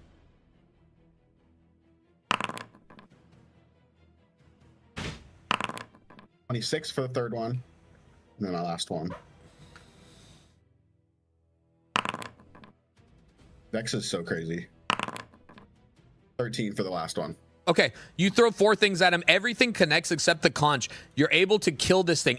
In a response to it as well, the warden engages the one that's coming up the stairs, and the warden's going to make a couple of attacks. 18 and a 5. So the warden is going to slice this zombie here. Not quite able to kill it, but she's going to engage with that zombie. The next person on the scene was Sanny and Thorn. Sanny, what's your move here? You are now facing down this eldritch zombie of sorts. What are we doing? Yeah, I think it's blood whipping time. I have a reach of 10 feet with him, so I don't even have to move. Okay. Big Sandy is like peering through. I want to say you're like half in the hut and you're like holding it. You know what I mean? Yeah. He's like holding the hut and he's just like. So first attack to hit is gonna be a 28. Yeah. Second to hit is gonna be a natural 20. Okay. A nat 20, a crit. Okay. And let's go see Third it. hit is gonna be 17, which I think you said hits. Yes. All 3 of these hits hit with a crit.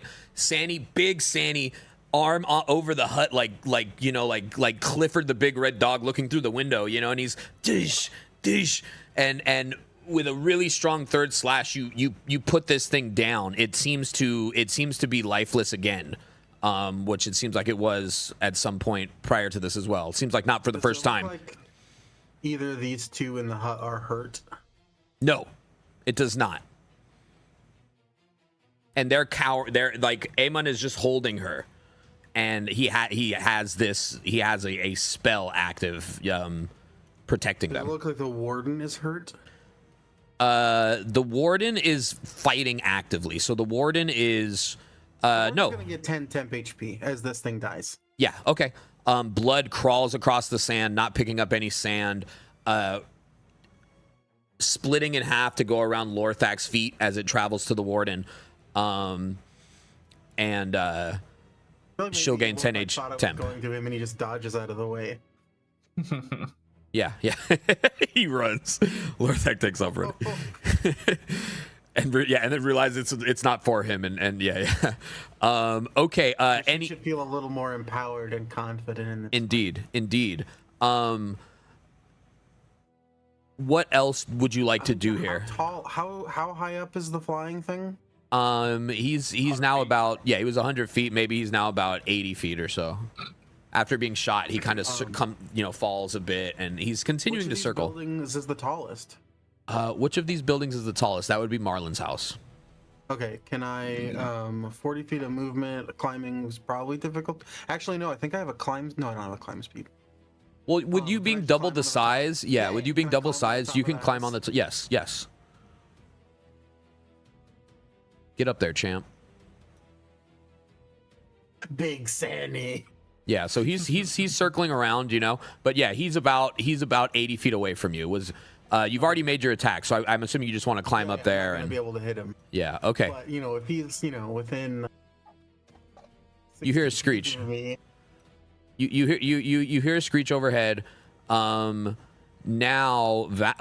Thorn is going to make a couple more swings on this thing. 18. Yes. Okay. Thorn does another slash with her whip and claws this thing through. Rips her claws out and looks around. There's nobody in the room. I'm going to do an investigation roll for her just to briefly take a little look, because she knows that a 16.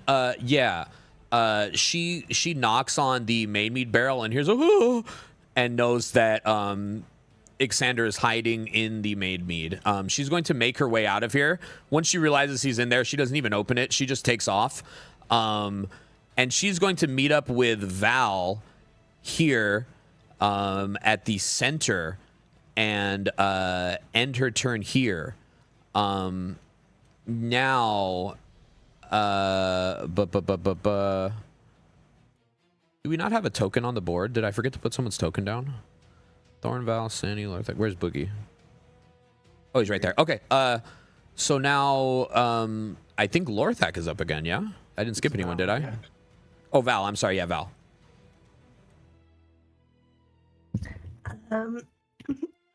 So this creature's still flying overhead. I think I'm just gonna hit it again. Yeah. I feel like because nothing's really come up and tried to attack me while I've been standing right here, then she's still just locked in on the thing in the sky shooting her arrows. Okay. Go ahead. Fire away. So, how did I click every tab except for the right tab for a second just now? Story of my life. Oh, crit. You crit. Ooh. A shot rings out and hits this thing. With a crit, it's going to come sailing down. You put an arrow through its wing and it still connects with its body. And fucks up its flight path, and it starts kind of spiraling a little bit, and he's going to land in the tree here with a big crash. And give me a damage roll. Okay, so first will be 18, and then you don't. It's just modifier is only once, right? So it'll be 8 plus what I roll. Yeah. 8 plus. Please be a 7. Okay, thank God. 17. Yeah, you hit. Meets it, beats it. No, that's I already rolled to hit. Oh, Okay. damage. I'm sorry. Yeah. So it's a 17 plus 8. 17 damage. He crashes into the tree. You hear another screech 25. from. You hear Plus another 8. 25 total. Cool. So that's another 8 there. You shoot him, he crashes into the tree. You hear another screech from behind you. You look behind, there is another one of these that's coming in from the ocean, flying in. It's still very high up. It's not attacking you, it's flying in though. So you now know there are 2 of these. Where is... okay, so now Lorthak, you're up. Okay. Zombie dead at your feet. The warden's fighting with another zombie. Oh shit, who's that guy? Where? Sorry. Just in the house that's to the right of me. That's Salas Dinger and Torlndash's house, but Salas was not in there. Is that that's not Torlndash? That's Torlndash. It Oh, was. okay, that is Torlndash. He did. Got it. Wait, where was there was just a guy right here. What was his deal? Sorry. The guy right here. No, down here. Yeah, he dead. You killed him. You killed him. Yeah. So you have a dead zombie at your feet. There's another zombie. The warden's fighting right in front of you. These things are flying overhead. And you also do hear. One is still flying. I'm gonna say that I'm walking towards the body because I'm hungry. Thank you. Okay. Hungry. Yeah, that's fine. And yeah, sorry. If you had anything else you wanted to do, I'm sorry. I didn't mean to skip over your turn. If there's anything else you want to do, let me know. I just realized that there was a dead body, so I just saying. Oh yeah. Okay. Yeah. Bet. Okay. And you also do still hear fighting from within the hut that Big Sandy is standing on top of. Marlin. That's Marlin's hut. The one we're all actively ignoring. Yeah. Yeah, I'll go into there. You rush into Marlin's hut. Marlin is standing on the countertop in his kitchenette with a large sea oar, and he's playing keep away with a zombie. What do you do here? Icon. Lord Thax just gonna go. Oh, okay, good. Someone's alive. He's gonna go in there. He's just gonna try to just rush and throw like the top part of the blade of the verdict to like pin the zombie against the kitchenette. Is this like a grapple kind of situation? I guess technically it would be. Like, do you want to hold him, or is this just like I want to kill him? Attack. I mean, I guess I don't have that particular like. Wait, hold on. Let me see. So I got these things I can do with my.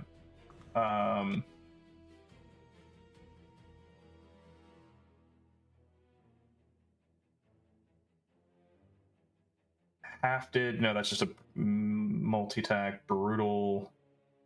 But what does momentum do? I think you said that.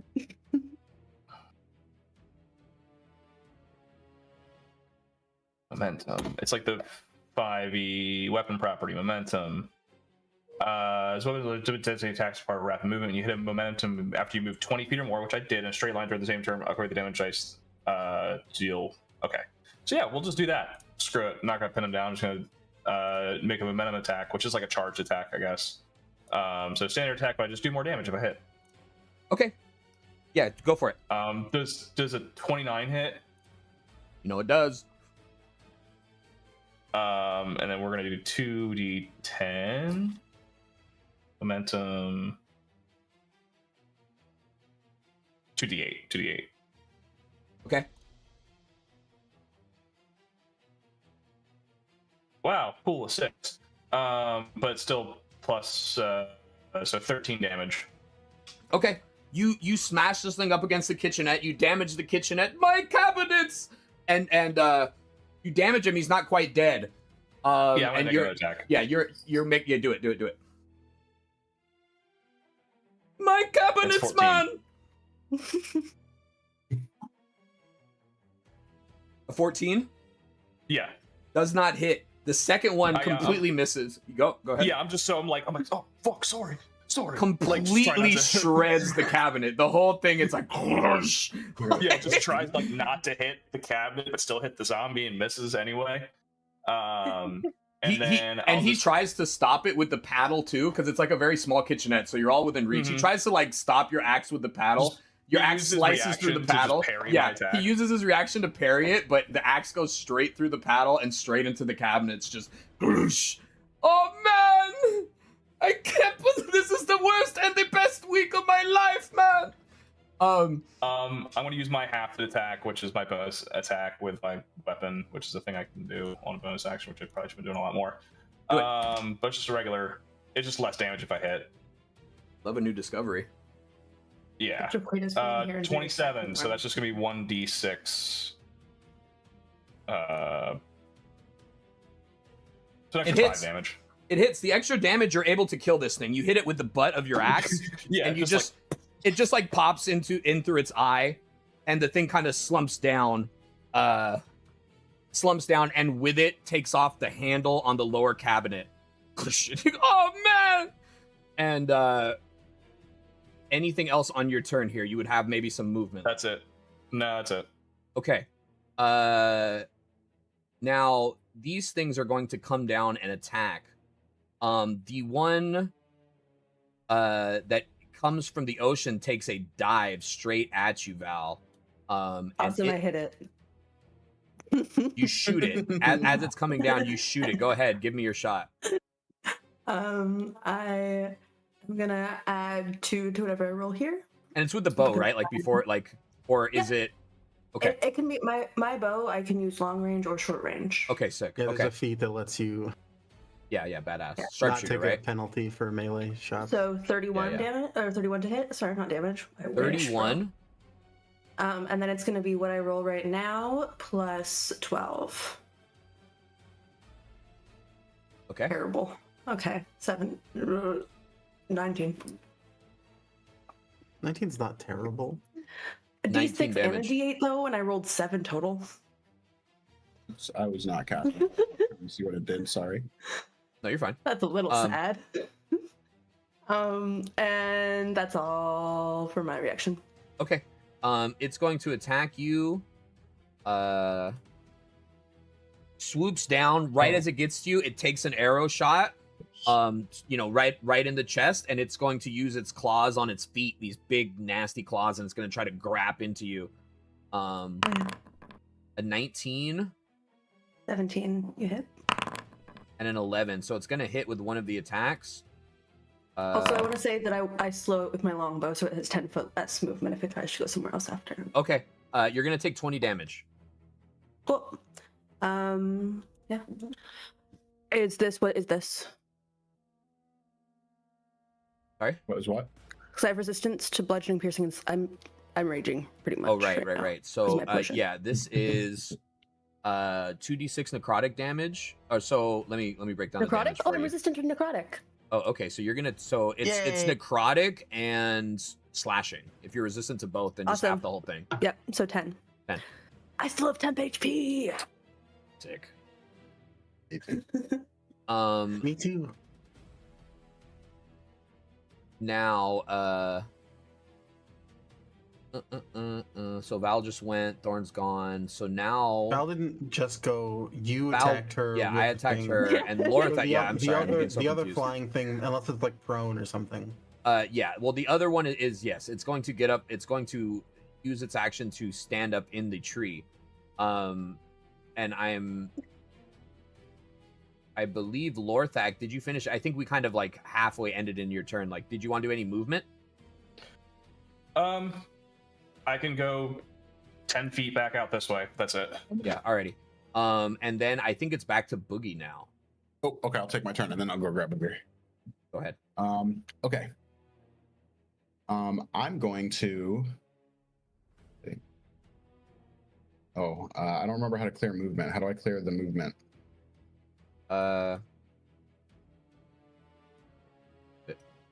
It's still tracking the combat from before, so it's like weird. I think it'd be like an intern kind of thing.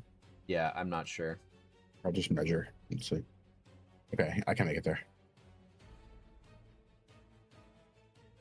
Okay. I'm going to. Like how we're all confident the warden can take out the rest of that zombie. Mm-hmm. She got it. I'm gonna go. I will say around the this warden thing, so has I'm not gotten taking this multiple back level ups. opportunity. Hell yeah. You all got temp HP? I'm gonna go like in a way that doesn't allow me to take.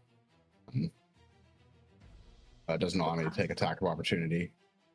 I'm gonna go like here, and then here. Oh, so And you're I'm not gonna going to jump grab out the hut and make an acute angle and go in a triangle and then go over there, is what you're saying? Yeah, exactly. Yeah. Okay. The Got it. triangle.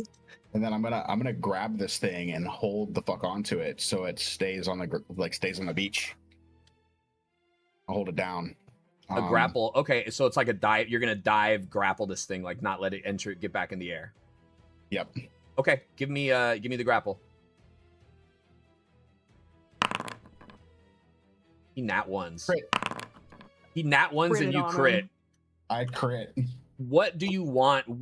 How would you like What do to you want? have him? In what position suits you best, dude? I'm gonna have him like up on his belly like a cat. You know what I'm saying? Like how cats like show their belly. He's gonna try and fly away. I'm gonna grab him by his legs and I'm gonna turn him down and hold him to the beach. You've Hold him got to the like sand. you've got his This little- wrists and you've scooped up his wings and you're holding his wings and his wrists in your meaty palms, dude. And he's flat Yep. backed on the beach. And I'll plant my chest or my foot into his chest and hold him down. Yeah, he's fully flat ass on the sand. Fully flat demon ass on the sand. Hands and wings held. And what do we do here? I'm gonna look towards Val and be like, "Well, start hitting him." I'm gonna let you take a hit here as well with a crit and a nat 1. I want you to take an attack as well. Okay. I'm just gonna like One hit, stomp like him a one couple melee. times. Yeah. Let's see. Enhanced unarmed strike. 24 for that one, and then I got extra attack, so 2 Yeah. actions, I guess. Yep. Go ahead. And then 16 for the second one. Okay, you hit him with 1. Give me damage for the first one. Okay. 7. 7 damage. Okay, badass.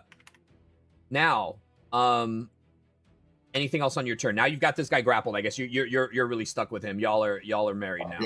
Yep. Yes.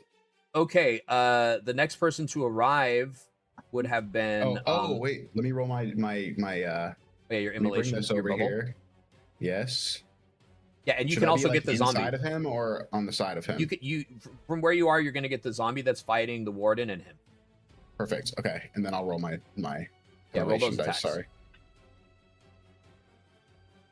I need Okay. to roll that. And I was just trying to look at the properties. Wait. Oh, okay. I was like, what was that? I just rolled 6. Okay, 6 for the immolation for both of those guys. Badass. Okay, badass. They both take 6 extra damage. What is the immolation? What type of damage is it? Fire. Fire damage. Okay, so flames Fire. creep up. Fire damage.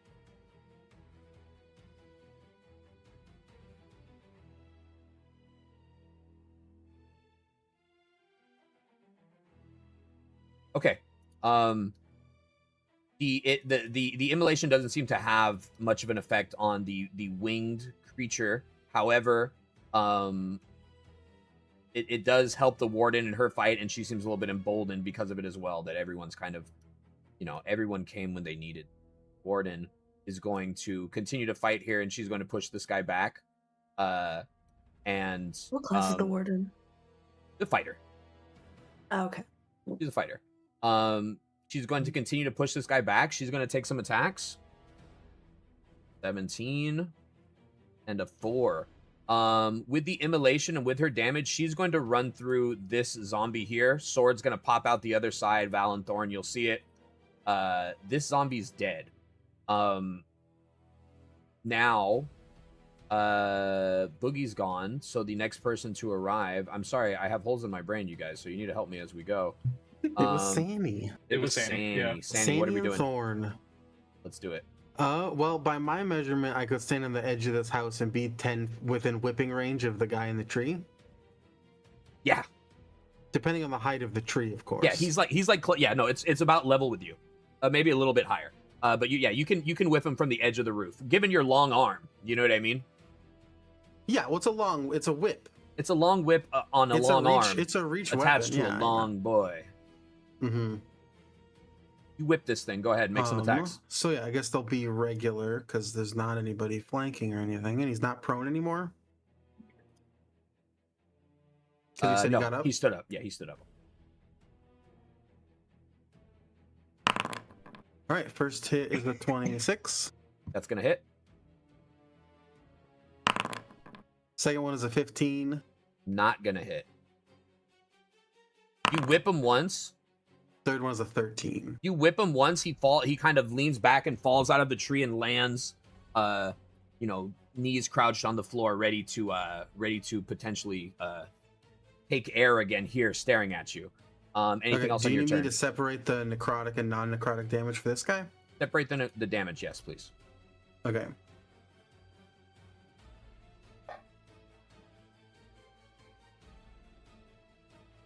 So 10 necrotic damage. Okay. And 8 non-necrotic damage. Okay. And then I'm gonna blood rush. Okay. Which is a bonus action. I can heal with a blood die. Okay. I can gain 12 hit points back. All right. You gain 12 hit points back. Is it like the blood from the creature? Or it's just like you just have it? Almost like your whip. You almost like consume some of the whip back, maybe even? Yeah. I guess some of the whip like retracts back. Badass. It's just like the blood moving across me, like pumping through my body heals me a little bit as a bonus action. Okay, badass. Thorn's gonna take her turn.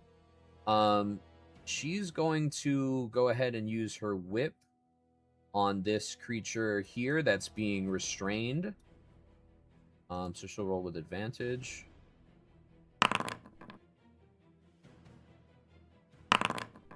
Twenty hits. And then she'll roll with the claws. That's gonna hit, but does she crit? That's cocked. Can dice actually be cocked in this? Is that real? I've seen it come up as visually, yeah, but it's not real because it won't say digital. like, oh, that didn't count, right? Yeah. Mm-hmm. And then she rolled a 7. Okay, so she hits with 1, and then let's do her damage. Boom. 22 damage. Then she's gonna add 2d6 to it. 32 damage. There we go. 32 damage on that.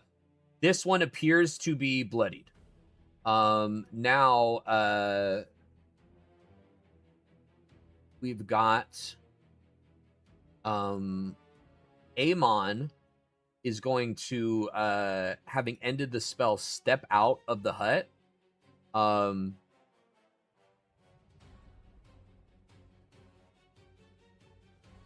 He's going to step out of the hut, and he is going to shoot a guiding bolt. Oh my god, he nat ones it. So he steps out of the hut, and he shoots a guiding bolt, or a bolt of light at this creature here, and misses. It skids off the sand. That's all he's going to do for his turn. He's gone Lorthak. Or no, Val, sorry, and then Lorthak. Mm-hmm. All good. I will do what I was told to do and hit the thing that Boogie's grappling. Yeah, you can roll with advantage, yeah. Hell yeah. 19 and 20 are crits for me, by the way, for these guys. Okay. And are you just like plinking a bow? Are you just Legolas? Crit Like, on him. no way. Yeah. Okay. What's our damage? I fucking hate this guy. Val hates this guy, dude. You attack twice? Oh, whoa, because yeah. No, I only attack once unless it okay. hits. Okay. Also, I crit, and then it made my damage 2d8 plus 10 on the thing. That's kind of cool. Yeah, it can automatically do that. I didn't realize that was a thing. Anyway, I'll still just roll my d8. It'll be this plus 18. Bada boom. Oh, nice. Okay. 21. 21 damage. Oh my god. Yeah. You are going to take your bow and arrow out, and you're going to shoot this thing straight through the head, and it's going to stop moving. It's dead. Hell yeah. Okay. Lorthak, you're up. Lorthak's just gonna like ready to like as he's like being held that spin and turns around. The other one's still flying, I'm assuming. No, so one's dead on the beach, the other one crash landed in the back of the hut here, and that's that one you see did, Sandy okay. towering over I love it. the trend of Lorthak just always being further away from the thing he wants to hit than he should be. Yeah. Uh-huh. Also, I'm gonna give myself that as temp HP. Yeah, okay. Like now you're gonna walk over to this thing and then it's gonna Yeah, die. and he has before you get a 30 chance to feet hit of it. movement, so he's not Yeah, gonna be able to get He's got there. little legs and he's just like, come on. So you're just gonna go over to this other zombie. He's just gonna start, just chopping up all the weaklings. Yeah, go for it. Give me some attacks.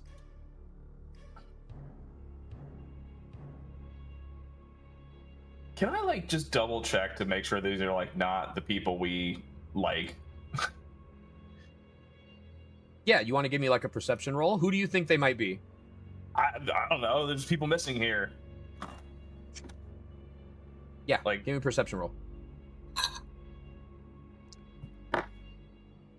That's a 17. It's not. Okay, great. This Just- was just a double check. reverse roll. Spread You out. could only roll bad on this. You can't roll good. You know what I mean? Okay. Yeah, If you rolled bad, I'd be like, it looks like. You know, Yeah. like- Uh-huh. We did send some people out to sea, and now there's ocean zombies coming back to the beach. Mm-hmm. Yeah. It's a very good point. But no, this And is not Sadie anyone would you be recognize. thrilled if it was. Sadie's very happy Lorthak did that check. 21. 21 hits. Yeah. Yeah, and that's gonna be another rounds of perception. momentum attack. Okay. I think I can use that. Can I use that every turn? I think it's if you move, as long as you're moving a certain distance and attacking. Yeah. I just want to double check. It's not like on a short rest or something like that. I'm pretty sure that one is every time. Look at it on my like weapon, but it just doesn't give me any details. So I have to like look it up when I use it. Okay. Then it's every time. Yeah. Yep. So it's gonna be 2d8. Wow, 1 and a 2. Wait. Nope. To the I can club. reroll 1s and 2s. Hell 'cause I yeah, got- double reroll. Yeah. Oh yeah.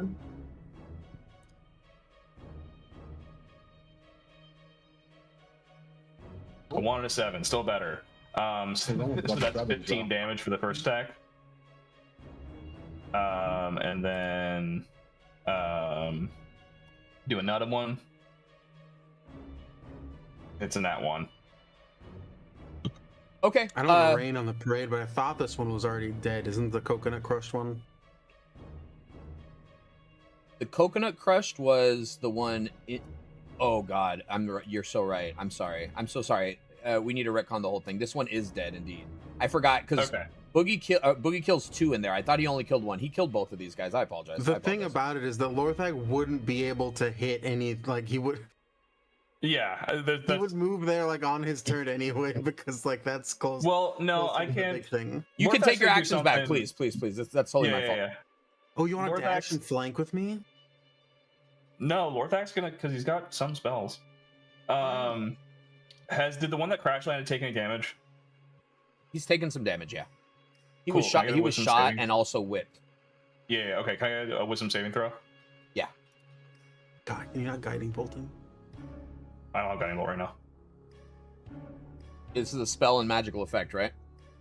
Yep. Okay, he gets advantage on the save, but he has a +0 wisdom. So 12 18. Passes with an 18. Nothing happens. End turn. End turn. Okay. This thing is going to lunge at you, Sanny. So it lifts off from the floor, wings spread back, and he's going to come at you with his claws. And he's going to take 2 attacks. That hits. 18. Sorry that it pops the thing up every time. And 25. That also hits. Can you tell me which of it's necrotic and which isn't? Yes. So let's see. The 2d6. 12 necrotic on the first hit and 12 slashing. He rolled a perfect. 2 6s and an 8. And then on the second one, it is 12 slashing and 3 necrotic. So 15 necrotic, 24 slashing. Didn't even eat through all my temp HP. I'm resistant to the slashing. I'm not resistant to necrotic. Got it. Okay. He takes his 2 attacks. Any let's see, he's gonna end there, so he's right up with you. There's some overlap because you're big token. Now I believe we're back to Boogie. at Boogie. Yeah. So this one you were grappling is dead. Big Sandy, you see the top of his. You see him at the top of the hut, wrestling with this thing. Okay. Let me It's double like check. one of them looks like a Balrog, but the other one has a whip. It's weird. Exactly. It's some sort of fusion situation. Give me 1 second. Yep. Having trouble navigating my character sheet.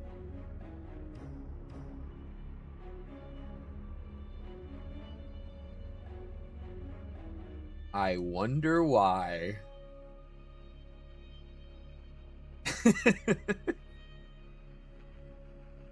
There's so much stuff.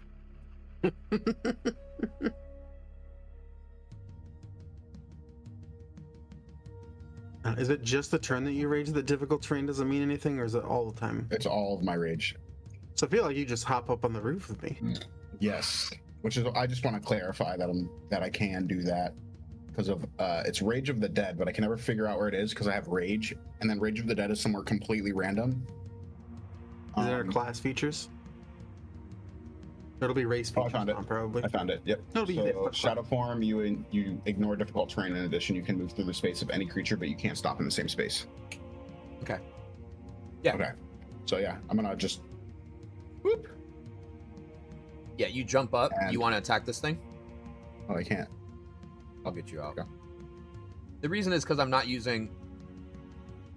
Like, A if I combat do this, tracker, it'll get yeah. rid of it. Yeah. There you go. Now we're fixed. Okay. Go right here. And I'm gonna kind of jump off the top of the hut and try to grab him by his wings. And as I'm jumping down on top of him, I'm gonna say, and I grab on. He did it.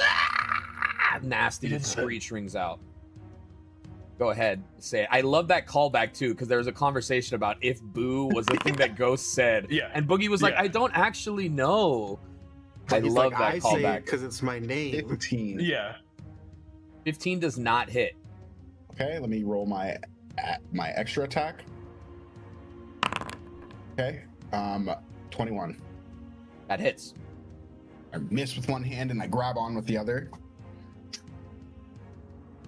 You're attacking though, right? This isn't a grapple. You're hitting. Oh, Or what? Oh, you want to grab him? yeah, I'm grappling him. Yeah, Okay, so you he jump can't off move. the roof. You're jumping off the roof and just grabbing him. Yeah. Okay. So let me give an opposed one on this, Yep. and I'm gonna say he rolls it. Yeah, at whatever disadvantage. wrestling move this is. 16.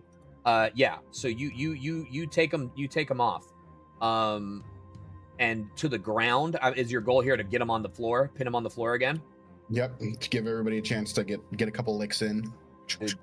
You're gonna earn a title after this one, dude. Boogie the Bird Slayer, dude. We're gonna have to give you a title. We need a title system. All right. You grapple this thing again to the floor using the same technique you did with the other one. It seems to be becoming easier and Yeah, easier. grab him up. Have you ever seen Disney's Hercules? Oh yeah. Yes. You know how Pegasus gets his wings tied? That's how I'm gonna grab. Yes, dude. Yeah. Yeah, you grab got this him. thing by its wings. Yeah. You've got him. You've got him. Okay, anything else on your turn here? You guys plummet to the floor. I'm gonna say he takes 5 points of damage from hitting the floor. I'm gonna action surge and kind of flip him towards Sani. Like a suplex situation, like a power bomb. Yeah, yes, yeah. Like I'm gonna kind of like flip him over my shoulder and towards Sani so he has a better shot at him. My luchador brain is, you know, my luchador libido is ready. It's ready. Is it a German suplex or is it like a belly to belly or? I'm gonna say I have him by his wings, and I'm gonna hit him with a little. I'm gonna hit him with like a roll over the top of my hip. And then, okay, yeah. And then I'm gonna drop all of my dead weight on top of him, so I'm like big judo A little toss. more like a power slam. Yeah. Yeah. Okay, so and that's your bonus surge. That's your action surge or your bonus. Yes, my action surge. Yes. Okay, so can we just count this as an attack? Yeah, sure. You're grappling him, action and surge because gives you an attack. So you're already grappling him. Can you just make an attack? yeah. roll So on him? that's what I was gonna do. this is what the Oh, okay, attack's yeah, gonna yeah, be do though. it. It's gonna be this flip, and then Yes. just roll your damage for whatever your attack would be. Do you want me to roll the attack or no? No. Oh, okay. Just the damage. Just the damage. Okay. 7. 7 damage. You judo toss him, and you've got him in like the bulldog choke, holding him down with the wings like curved around. This guy's pretzeled up now. Next up is going to be. Sorry, go ahead. Sorry, I gotta roll my. Don't forget to take this at the beginning of your next turn, and it's a 14 DC. I realized that we did not do that the last time. Okay, what is The it? Con? immolation. So 10 for the fire damage. Let me move it. So 10, and then it's it's a Constitution, I believe. 22, so he passes. Yeah. So I believe he takes half then. Okay. Or let me double check though.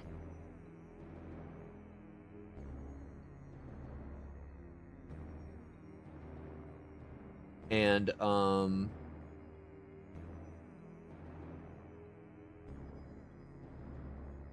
so Sani is going to be up. Thorn's going to run around here with Lorthak and catch up to him.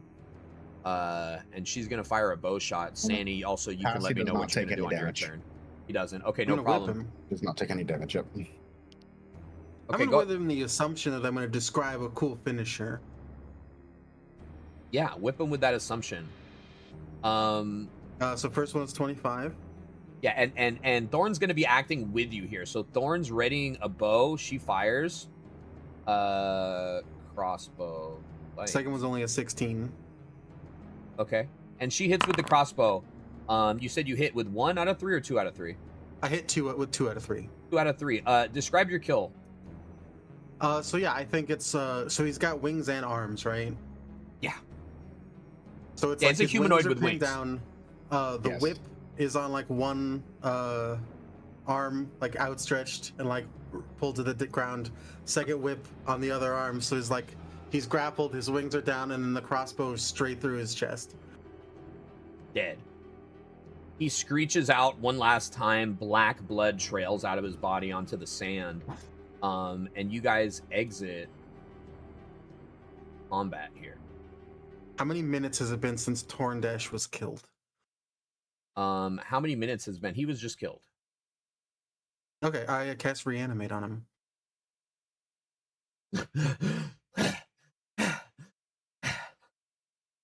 What Gone happened? so soon.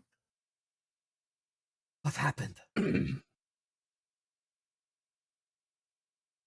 Well, you got killed. Again? Oh, wait. Sani, the tongue. Oh, wait, hold on. His tongue his tongue remains on the wall. Yeah, Lorthak's At least the end pull bit the of it. knife out and take the tongue, and I think We're gonna well- cure wounds it back onto him. Mending. yeah. Is that my Just give tongue? it to Val as a portion. Is that my tongue? I'll do a first level cure wounds and a third level. So the third level reanimate. The cure wounds will just be to get the tongue back attached to him. You guys want to attach the tongue back? He'll gain 15 hit points and hopefully the reuse of his tongue. Yeah. Don't pass. Were you no? Was he excited? Does it not work because you were excited to do this voice? No. Well, yes. Okay, I don't do it. I do it later after the bits run its course. Well, okay. So he's going. Well, that's just gonna be holding his tongue, like. Yeah. Just like- Is that my tongue? I mean, I think so. It looks like it. He's going Is to it get up. pierced? No, no, it's not pierced. I Are you feel asking important in to have character? Yes. Yes, I never fear my tongue. Okay. I never fear my tongue. I feel like he would have one, but What was the name of the other guy that we killed? Omric? that Amrik. yeah. So he might say, Amrik doesn't think too highly of you. Omric is a simpleton. He's spitting all over you. He is a simpleton. He runs outside. You guys see him run outside the hut, and he looks up at like the roof of the hut and takes a great sigh of relief. And I have my tongue back.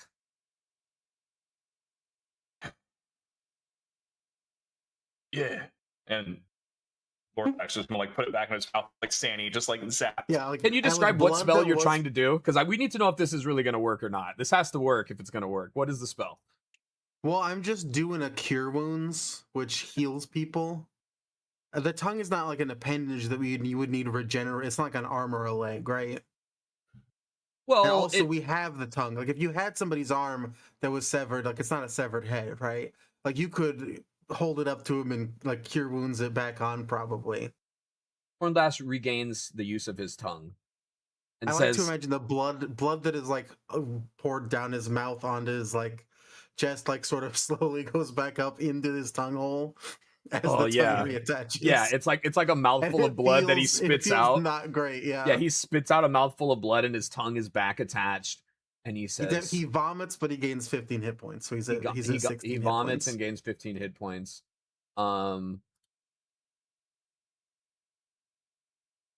Thank you. Dash sincerely thanks you. I have a family, you know.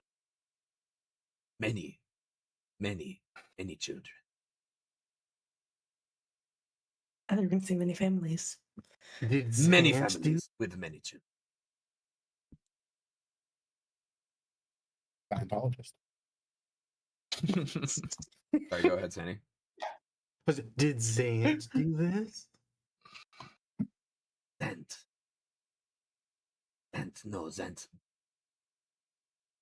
I know not who it was.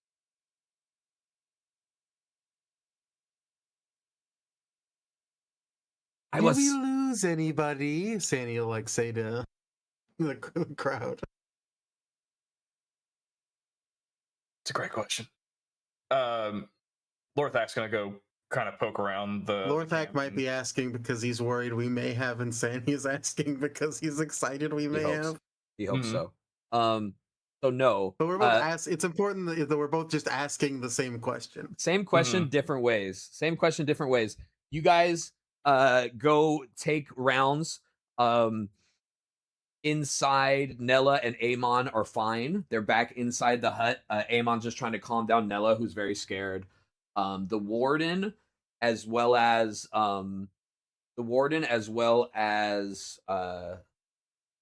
Thorndash are fine. You guys go through and find there are no deaths in the party. Everyone's accounted for, except for Salas, who after a little while, as you guys are exploring, does pop up. He and Salas is gonna explain. I ran. I'm gonna check inside the barrel of bullshit. You open the maid meal. Food is. You open the maid meal barrel to find that inside indeed Xander Greyhold, and he goes, "Oh, don't do it." You're And- a fucking archmage, and you can't help fight shit. Oh. You're here eating bullshit. Oh, my. You can anything. Please. A fireball. One fucking fireball. That's all you could have done. And he just sees the very top of Lorthak's head. He can't even see, like, you guys can't even meet eye to eye because the barrel's too high. No. But he knows right away who it is, you know. So he's just like, my strength has not returned to me. Please. You got plenty of fucking strength after you eating this bullshit all day. You tilt the barrel towards you now to make eye contact. You tilt the barrel to make eye contact with him, and he has more main meal in his mouth. He's like actually eating while this conversation's happening. Lorthak's gonna just like pinch his cheeks, and it's just gonna like fall out, just like kind of like forces out of his mouth. Yeah, Lorthak lets go of the barrel and just grabs both his face, and the barrel falls, and like you're still holding his head, and the barrel crashes to the floor. Cantrip, nothing. You're a fucking archmage. God damn, people could have died. I'm sorry. What you like trying to turn back time and your whole fucking campus was like all magical, and you're just stuffing your fucking fat face. I don't have the powers I once had. My potential, it's gone. Neat. And then Lorthak just leaves. You drop him on the floor in a pile of main meal. It's not a loud thump because he lands in a pile of grains. Yeah, just Lorthak walks out. The warden and Archmagus is still alive, if you can call him that. He's stuffing his face. Can't do magic, but he's crying. He's crying. he's sobbing and just eating the main meal off the floor a little bit, just lying in a pile of it. What about the other one? Who? Yeah. There's one mage, and there's a second mage in his head, right? Yeah. Well, right now you've got Archmagus. Mm-hmm. I believe, if I'm not mistaken, was it Boogie or Lorthak that learned the? Oh yeah, if you smack him on the back. Yeah, I can't remember who it was. Does know the special smack. I think you nat 20'd it, so now you can do that on command if you so choose. It was Lorthak. It was Lorthak. Yeah, Lorthak just forgets. He's just so pissed off. Yeah. That makes sense to me. I guess Sandy would go to the warden. Yeah, Sani, you head to the warden. She's accounting for all the people as well, and she's gathered everyone up. Gathered everyone up together. And as soon as you walk up to her, she turns to you and she says, "We have to make this place safe."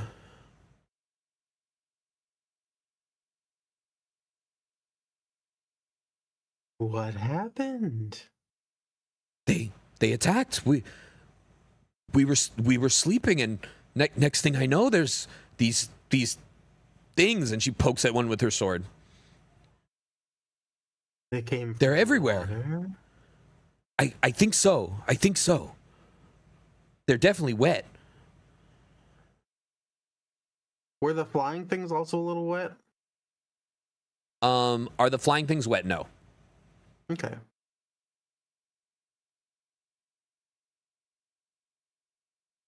Did they spread out first, or did they target a particular spot?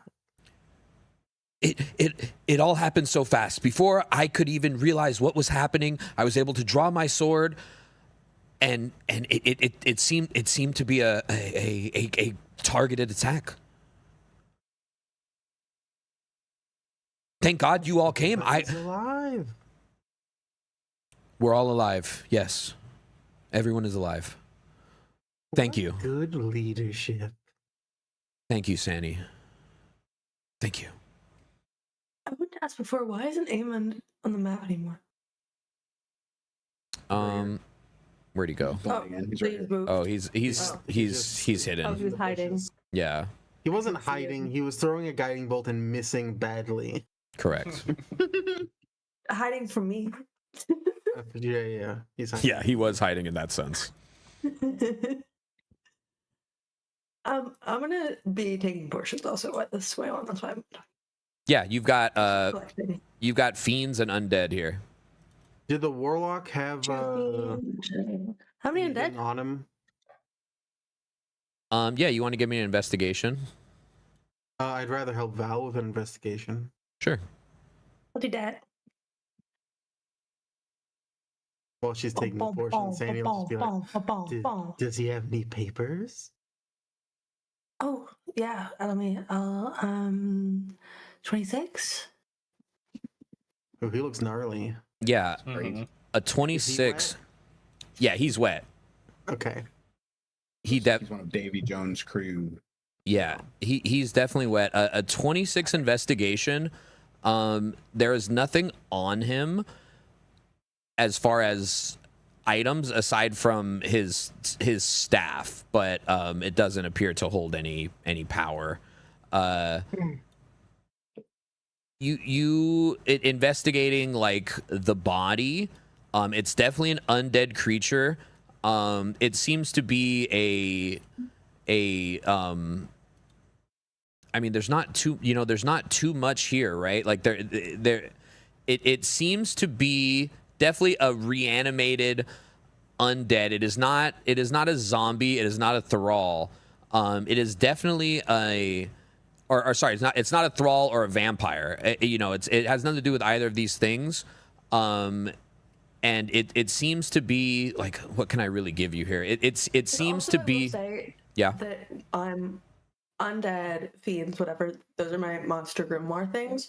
So hypothetically, I know like a fuck ton about like the actual specific types and stuff. So I think the Val, on top of my role, This might is- have more information about like the side of it. These creatures, Like if it was a necromancer kind of deal, like what Yeah. exactly? Like she'd probably yeah, these creatures are summoned by a powerful spellcaster. And they're drowned. They are drowned zombies. It's a ritual spell that summons them. And it's done by a very powerful spellcaster, and it's usually done in mass, in that you don't create one of these, you create a large amount of them at once. And there's no tridents and no knuckles. That's a No. Minecraft reference. Yeah, I know Minecraft. Yeah, I do know that. I do know Minecraft. I get it. Okay. Hey, I've never had a bit land so horribly. Why did you tell me? Okay, I know Minecraft. No, I'm sorry. I'm sorry. I didn't mean it like that. I didn't mean it like that. It was for me. He doesn't know Minecraft. Yeah. That's not his How many genre. undead portions did I grab? There's 2 fiends, and then There's 2 fiends, and there would be 4 undead creatures here. Julio. Or actually, no, I'm sorry. There'd be Not gonna 5, do it 6. now. There'd be 6. Because there's some that I deleted. There was the one over here, and yeah, 6. And not that it matters right now, but I realized I was looking at my things, and I realized that I can consume a portion of a construct. Does the great Gonzingo's piece of cloth count as part of it? Like, can I just eat a piece of cloth? Yeah. Okay, I'll keep it in mind. I don't harvest that portion. You grab a piece. You just grab a piece of other like a It's like an a piece of MRE sushi. Yeah, you Just, like, wrap wraps it. in Yeah. the cloth. Well, yeah, like a little shishito. I use my leaf. action to get a double. Okay, cool. Roll for wasabi. Like eating the utensils at the end of the meal. Yeah, literally. Okay, so you get your portions. You've got these creatures here. Really, what you're able to determine is that this was a spellcaster that summoned these. They're summoned with a single job, and they carry out that job, and then they return to the sea. So that you would know that there's someone behind this, a powerful spellcaster behind this. Now, the warden is going to begin immediately with a stick in the sand, start drawing up some plans. And now this, I want you guys to kind of all figure out what is going on here. But what the warden is drawing is like a compound. The warden wants to secure this area. And she has her notes, and she's taking of supplies, and she begins immediately. So I want you guys to kind of talk to me about what would that look like as far as what would you guys add to this, or what suggestions would you guys have in this kind of endeavor? I don't know. I feel like we're still trying to make it more safe, right? The warden expresses to you guys that we need to make this place safe. There's nowhere else for us to go. every house gets a danger bell. We need more than a bell. I want walls, fortifications. Paper? Are we allowed to put walls up? We're in a town. But it's like...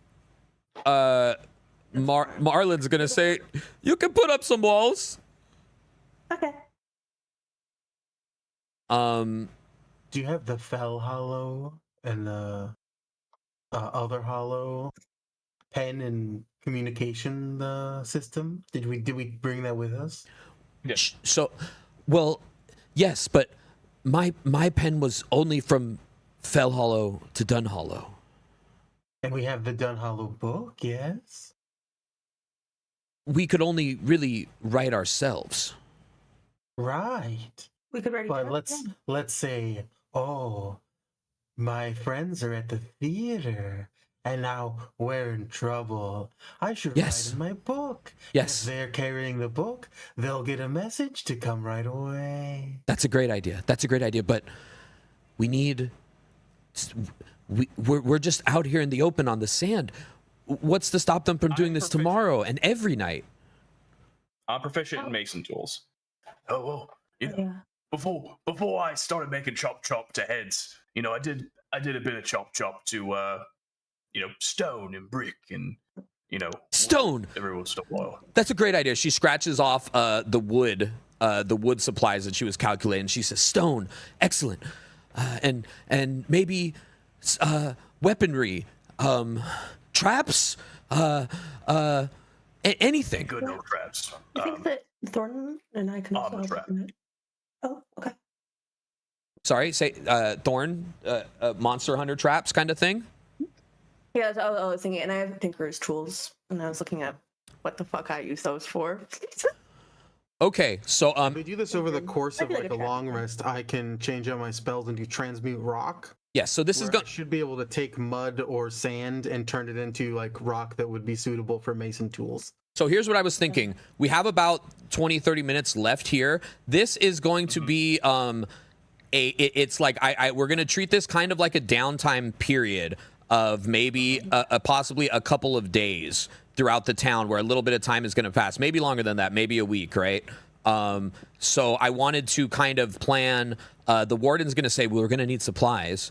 And she's going to write down a list of various things that we need, that's including like hardware, wood, lumber, tools, weaponry. I think we should relocate, but somewhere deeper in town that's a little easier to defend. Perhaps a freshly cleared out theater. We can't go. Marlon's gonna say, they'll never let you go to the theater, man. What are you talking about? Yeah, we don't own the theater. Yeah, It's so still under. I yes. like where your head's at, but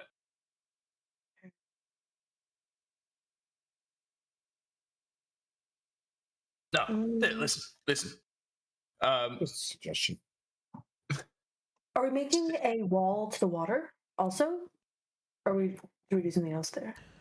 Yes. Well, after seeing what they've done with these drowned zombies, I think we definitely would cordon off the water, and we surround the sheds. We don't even have to necessarily get rid of the housing, so we won't have to worry about building shelter for the people. But if we're able to surround this all with the wall and maybe even a lookout point, we can take shifts.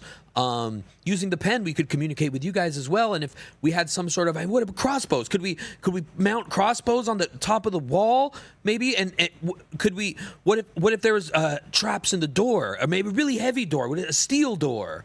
And she's just furiously jotting down all these ideas. Lorthak like pulls a crossbow. He's like, I literally never use this thing. I don't even know why I have it. I have a light crossbow that I've had. She's gonna she's gonna take it and look it over and smile at you and go, well, it's a start, and scurry off. She's gonna scurry off. Marlin is going to tell you guys, hey, look what I got back here. And there's a ton of wooden planks that he has stacked up behind the sheds that like he just has them sitting there under like a little like a little kind of cabana tarp. So he gives you guys a bunch of wood. You guys have a ton of wood. Now her to like an underground safe room.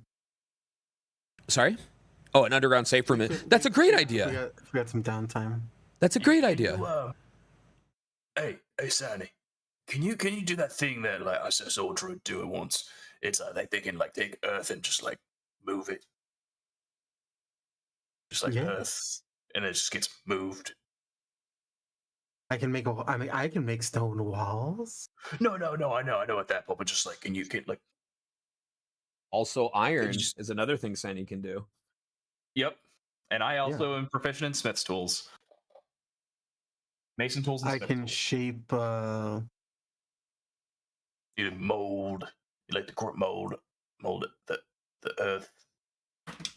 Everyone's gonna take a long rest here. You guys stay up late into the night planning. You all take a long rest, and yeah, any like spell changes, things like that can all occur right now. Yeah, I can wall of stone. I can stone shape. Wall of stone. What does that do? Is it a permanent wall of stone? If I maintain concentration for 10 minutes, yeah, it'll be a permanent. How big is it? Oh my god, how big is it? A non-magical wall of solid stone springs to existence at a point you choose within range. The wall is 6 inches thick and composed of 10-foot by 10-foot panels. Each panel must be contiguous with another panel. Alternatively, you can create a 10-foot by 20-foot panel, and they're only 3 inches thick. So, okay, I think and 10 then foot by 10 foot is how good. many times could you cast that spell in a day? I could cast that spell twice in a day. Twice in a day. Okay. You probably need. It can have any shape I desire. It doesn't need to be vertical or rest on a firm foundation. All right. So, Yeah, we got that ball. We're good. I can also stone shape. Lord Beck's like he's got like a hammer and like he's excitable. Out. He's like just got like a little hammer and like ready to go. He just. So the next morning. Tools are I pull out tweezers and a screwdriver. Yeah. Knives. Yeah, this is the next morning now. You guys are like setting out to start building this thing, right? And the fogs are coming in. You know, you guys wake up bright and early. Sandy's going to create this first wall, right? Like he's just going to create a 10-foot wall that's just like kind of in front of the first shack. Lorthak there with his tool belt and his little hammer and Home improvement apron on, like. Yeah, and I mean, so we're gonna need a good, we're talking like this is Sandy's spell alone would take far too long. You guys would be looking at like quite a while because if it's 10 feet, you're wanting multiple, probably like we're looking at something like 200 feet or so,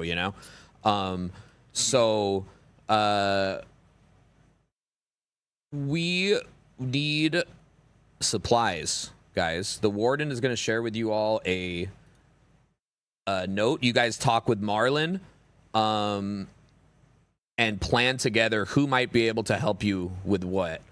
Any ideas here? You guys need wood, which you've acquired from Marlin. 10-foot by 10-foot panels. Oh, 10 of them. Yes.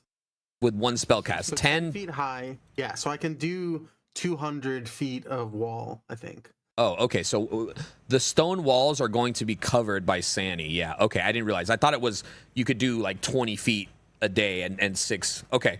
So It's 10 foot by 10 foot panels per cast that are 6 inches thick. got it. Okay, that's a lot. That's a lot then. All right. So Sani gets to work on the wall. You've already got like, let's say it's going to take you 2 days then. So you get started on one corner of the wall that's already up. The warden is very pleased. What you guys need is now some planks, or no, sorry, planks you have. You wanted some hardware because you still want to build more with these walls, right? Like you still want to. I guess Sani could also set up a like a guard tower. Well, I can also do the raw iron thing, like rudimentary objects for that. You guys need some hardware for like, you guys want to build like the stairs and a couple other things, right? So it's a big portion of this is going to be taken up by this spell, right? A whole lot of the work. So what would have been probably like a week or so is probably going to end up being not as long at all. Sorry, go ahead, Val. Oh no, you're good. Sorry, I keep getting distracted by fucking how heavy it's raining. I'm so surprised not picking up from the mic. Oh. Tin can. I was gonna say, I think that Thornite, when the wall stuff's all happening, because I feel like Sandy has it mostly covered, and then Lorthai's kind of helping. I think that Thorn and Val are getting started on making like the crossbows and weaponry for the people, like with the planks and stuff, because. Okay. With my Tinker's tool stuff, and just with our knowledge of Monster Hunter things, I think that's where we would go to rather than like constructing walls on at least. Okay. So you guys start working on weaponry. You and Thorn cook up that you're gonna need like a few extra supplies, like some wire and like a couple of things that you guys don't quite have on you, right? So you guys decide that you need to speak with someone to get like some hardware supplies. Anyone have any other ideas where you guys might be able to get weaponry, gadgets? So on your guys' final kind of draft notes, you have planks, check, wall, check, and then some hardware, because you guys want to be able to build like, you know, like some stairs up to the guard tower and a few things like that, right? We need an iron door. Yeah, so on your notes, let me make one here. Learn knowledge. Fortifications. So planks.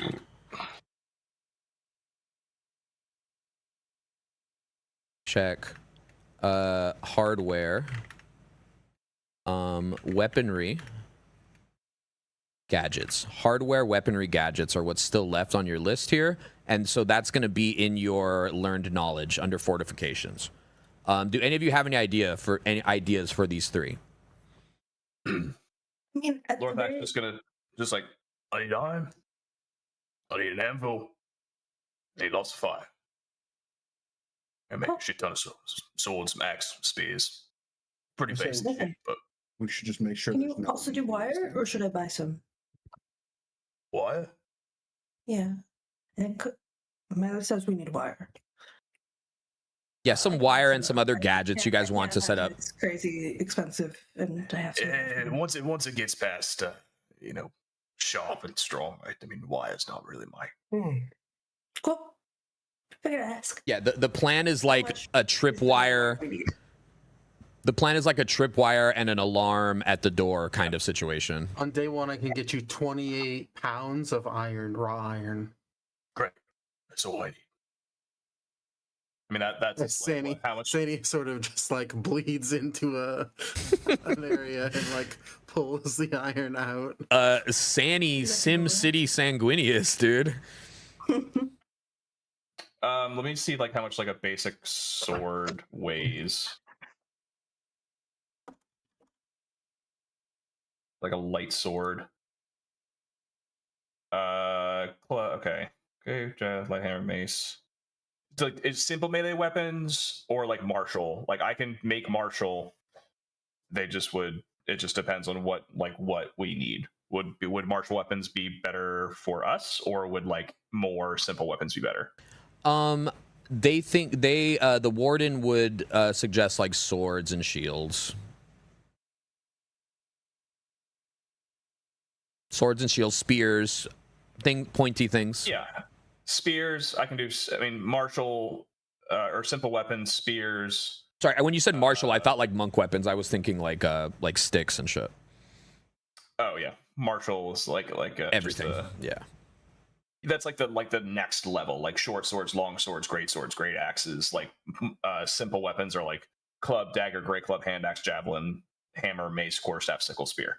So I can make 9 spears on the first day, or I can make. How do you calculate that? I'm just so curious. What is the mechanic? This is. He can make 28 pounds of raw iron. Oh, okay. Based on the amount of iron.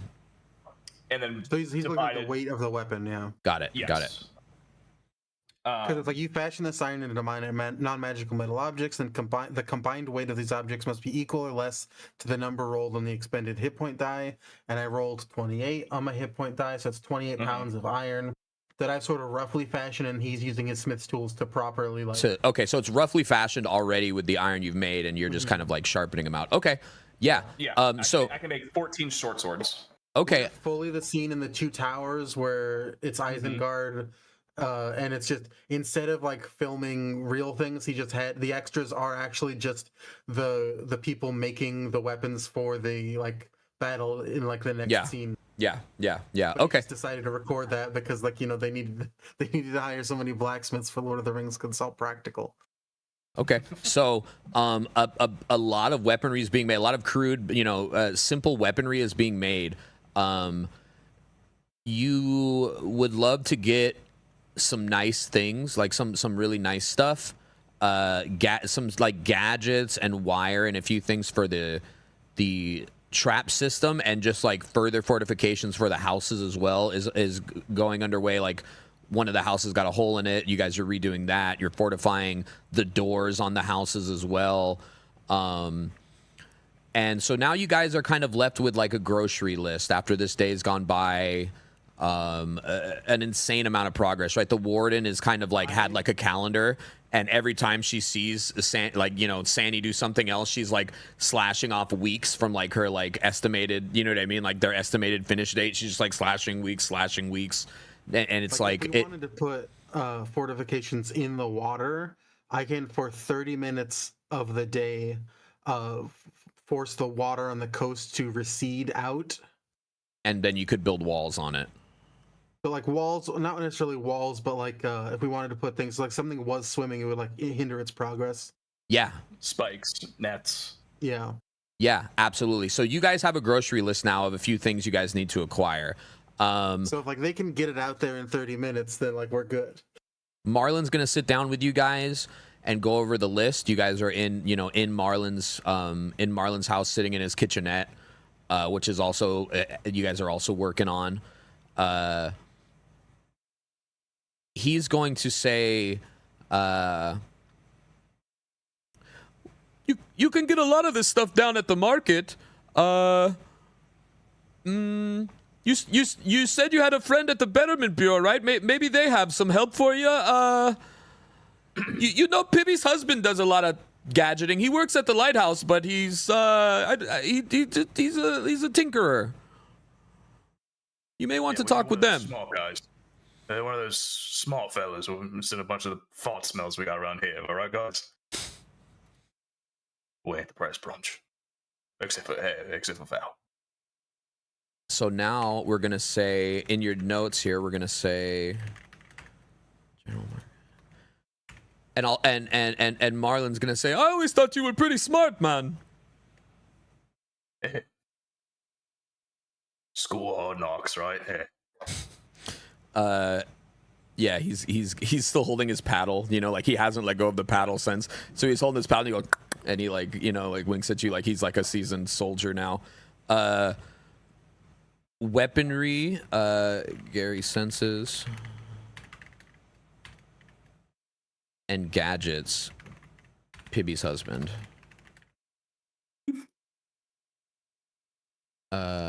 Pibby's husband, Dolan. Okay, so I added a little bit to your fortifications tab now. That's kind of like Marlon jots down there where he thinks you're going to be able to get this stuff. So a bunch of progress is made on day one, much more than I thought you guys were going to make, right? And you guys have this grocery list. It's like 9 o'clock now, so this is probably where we'll cut it.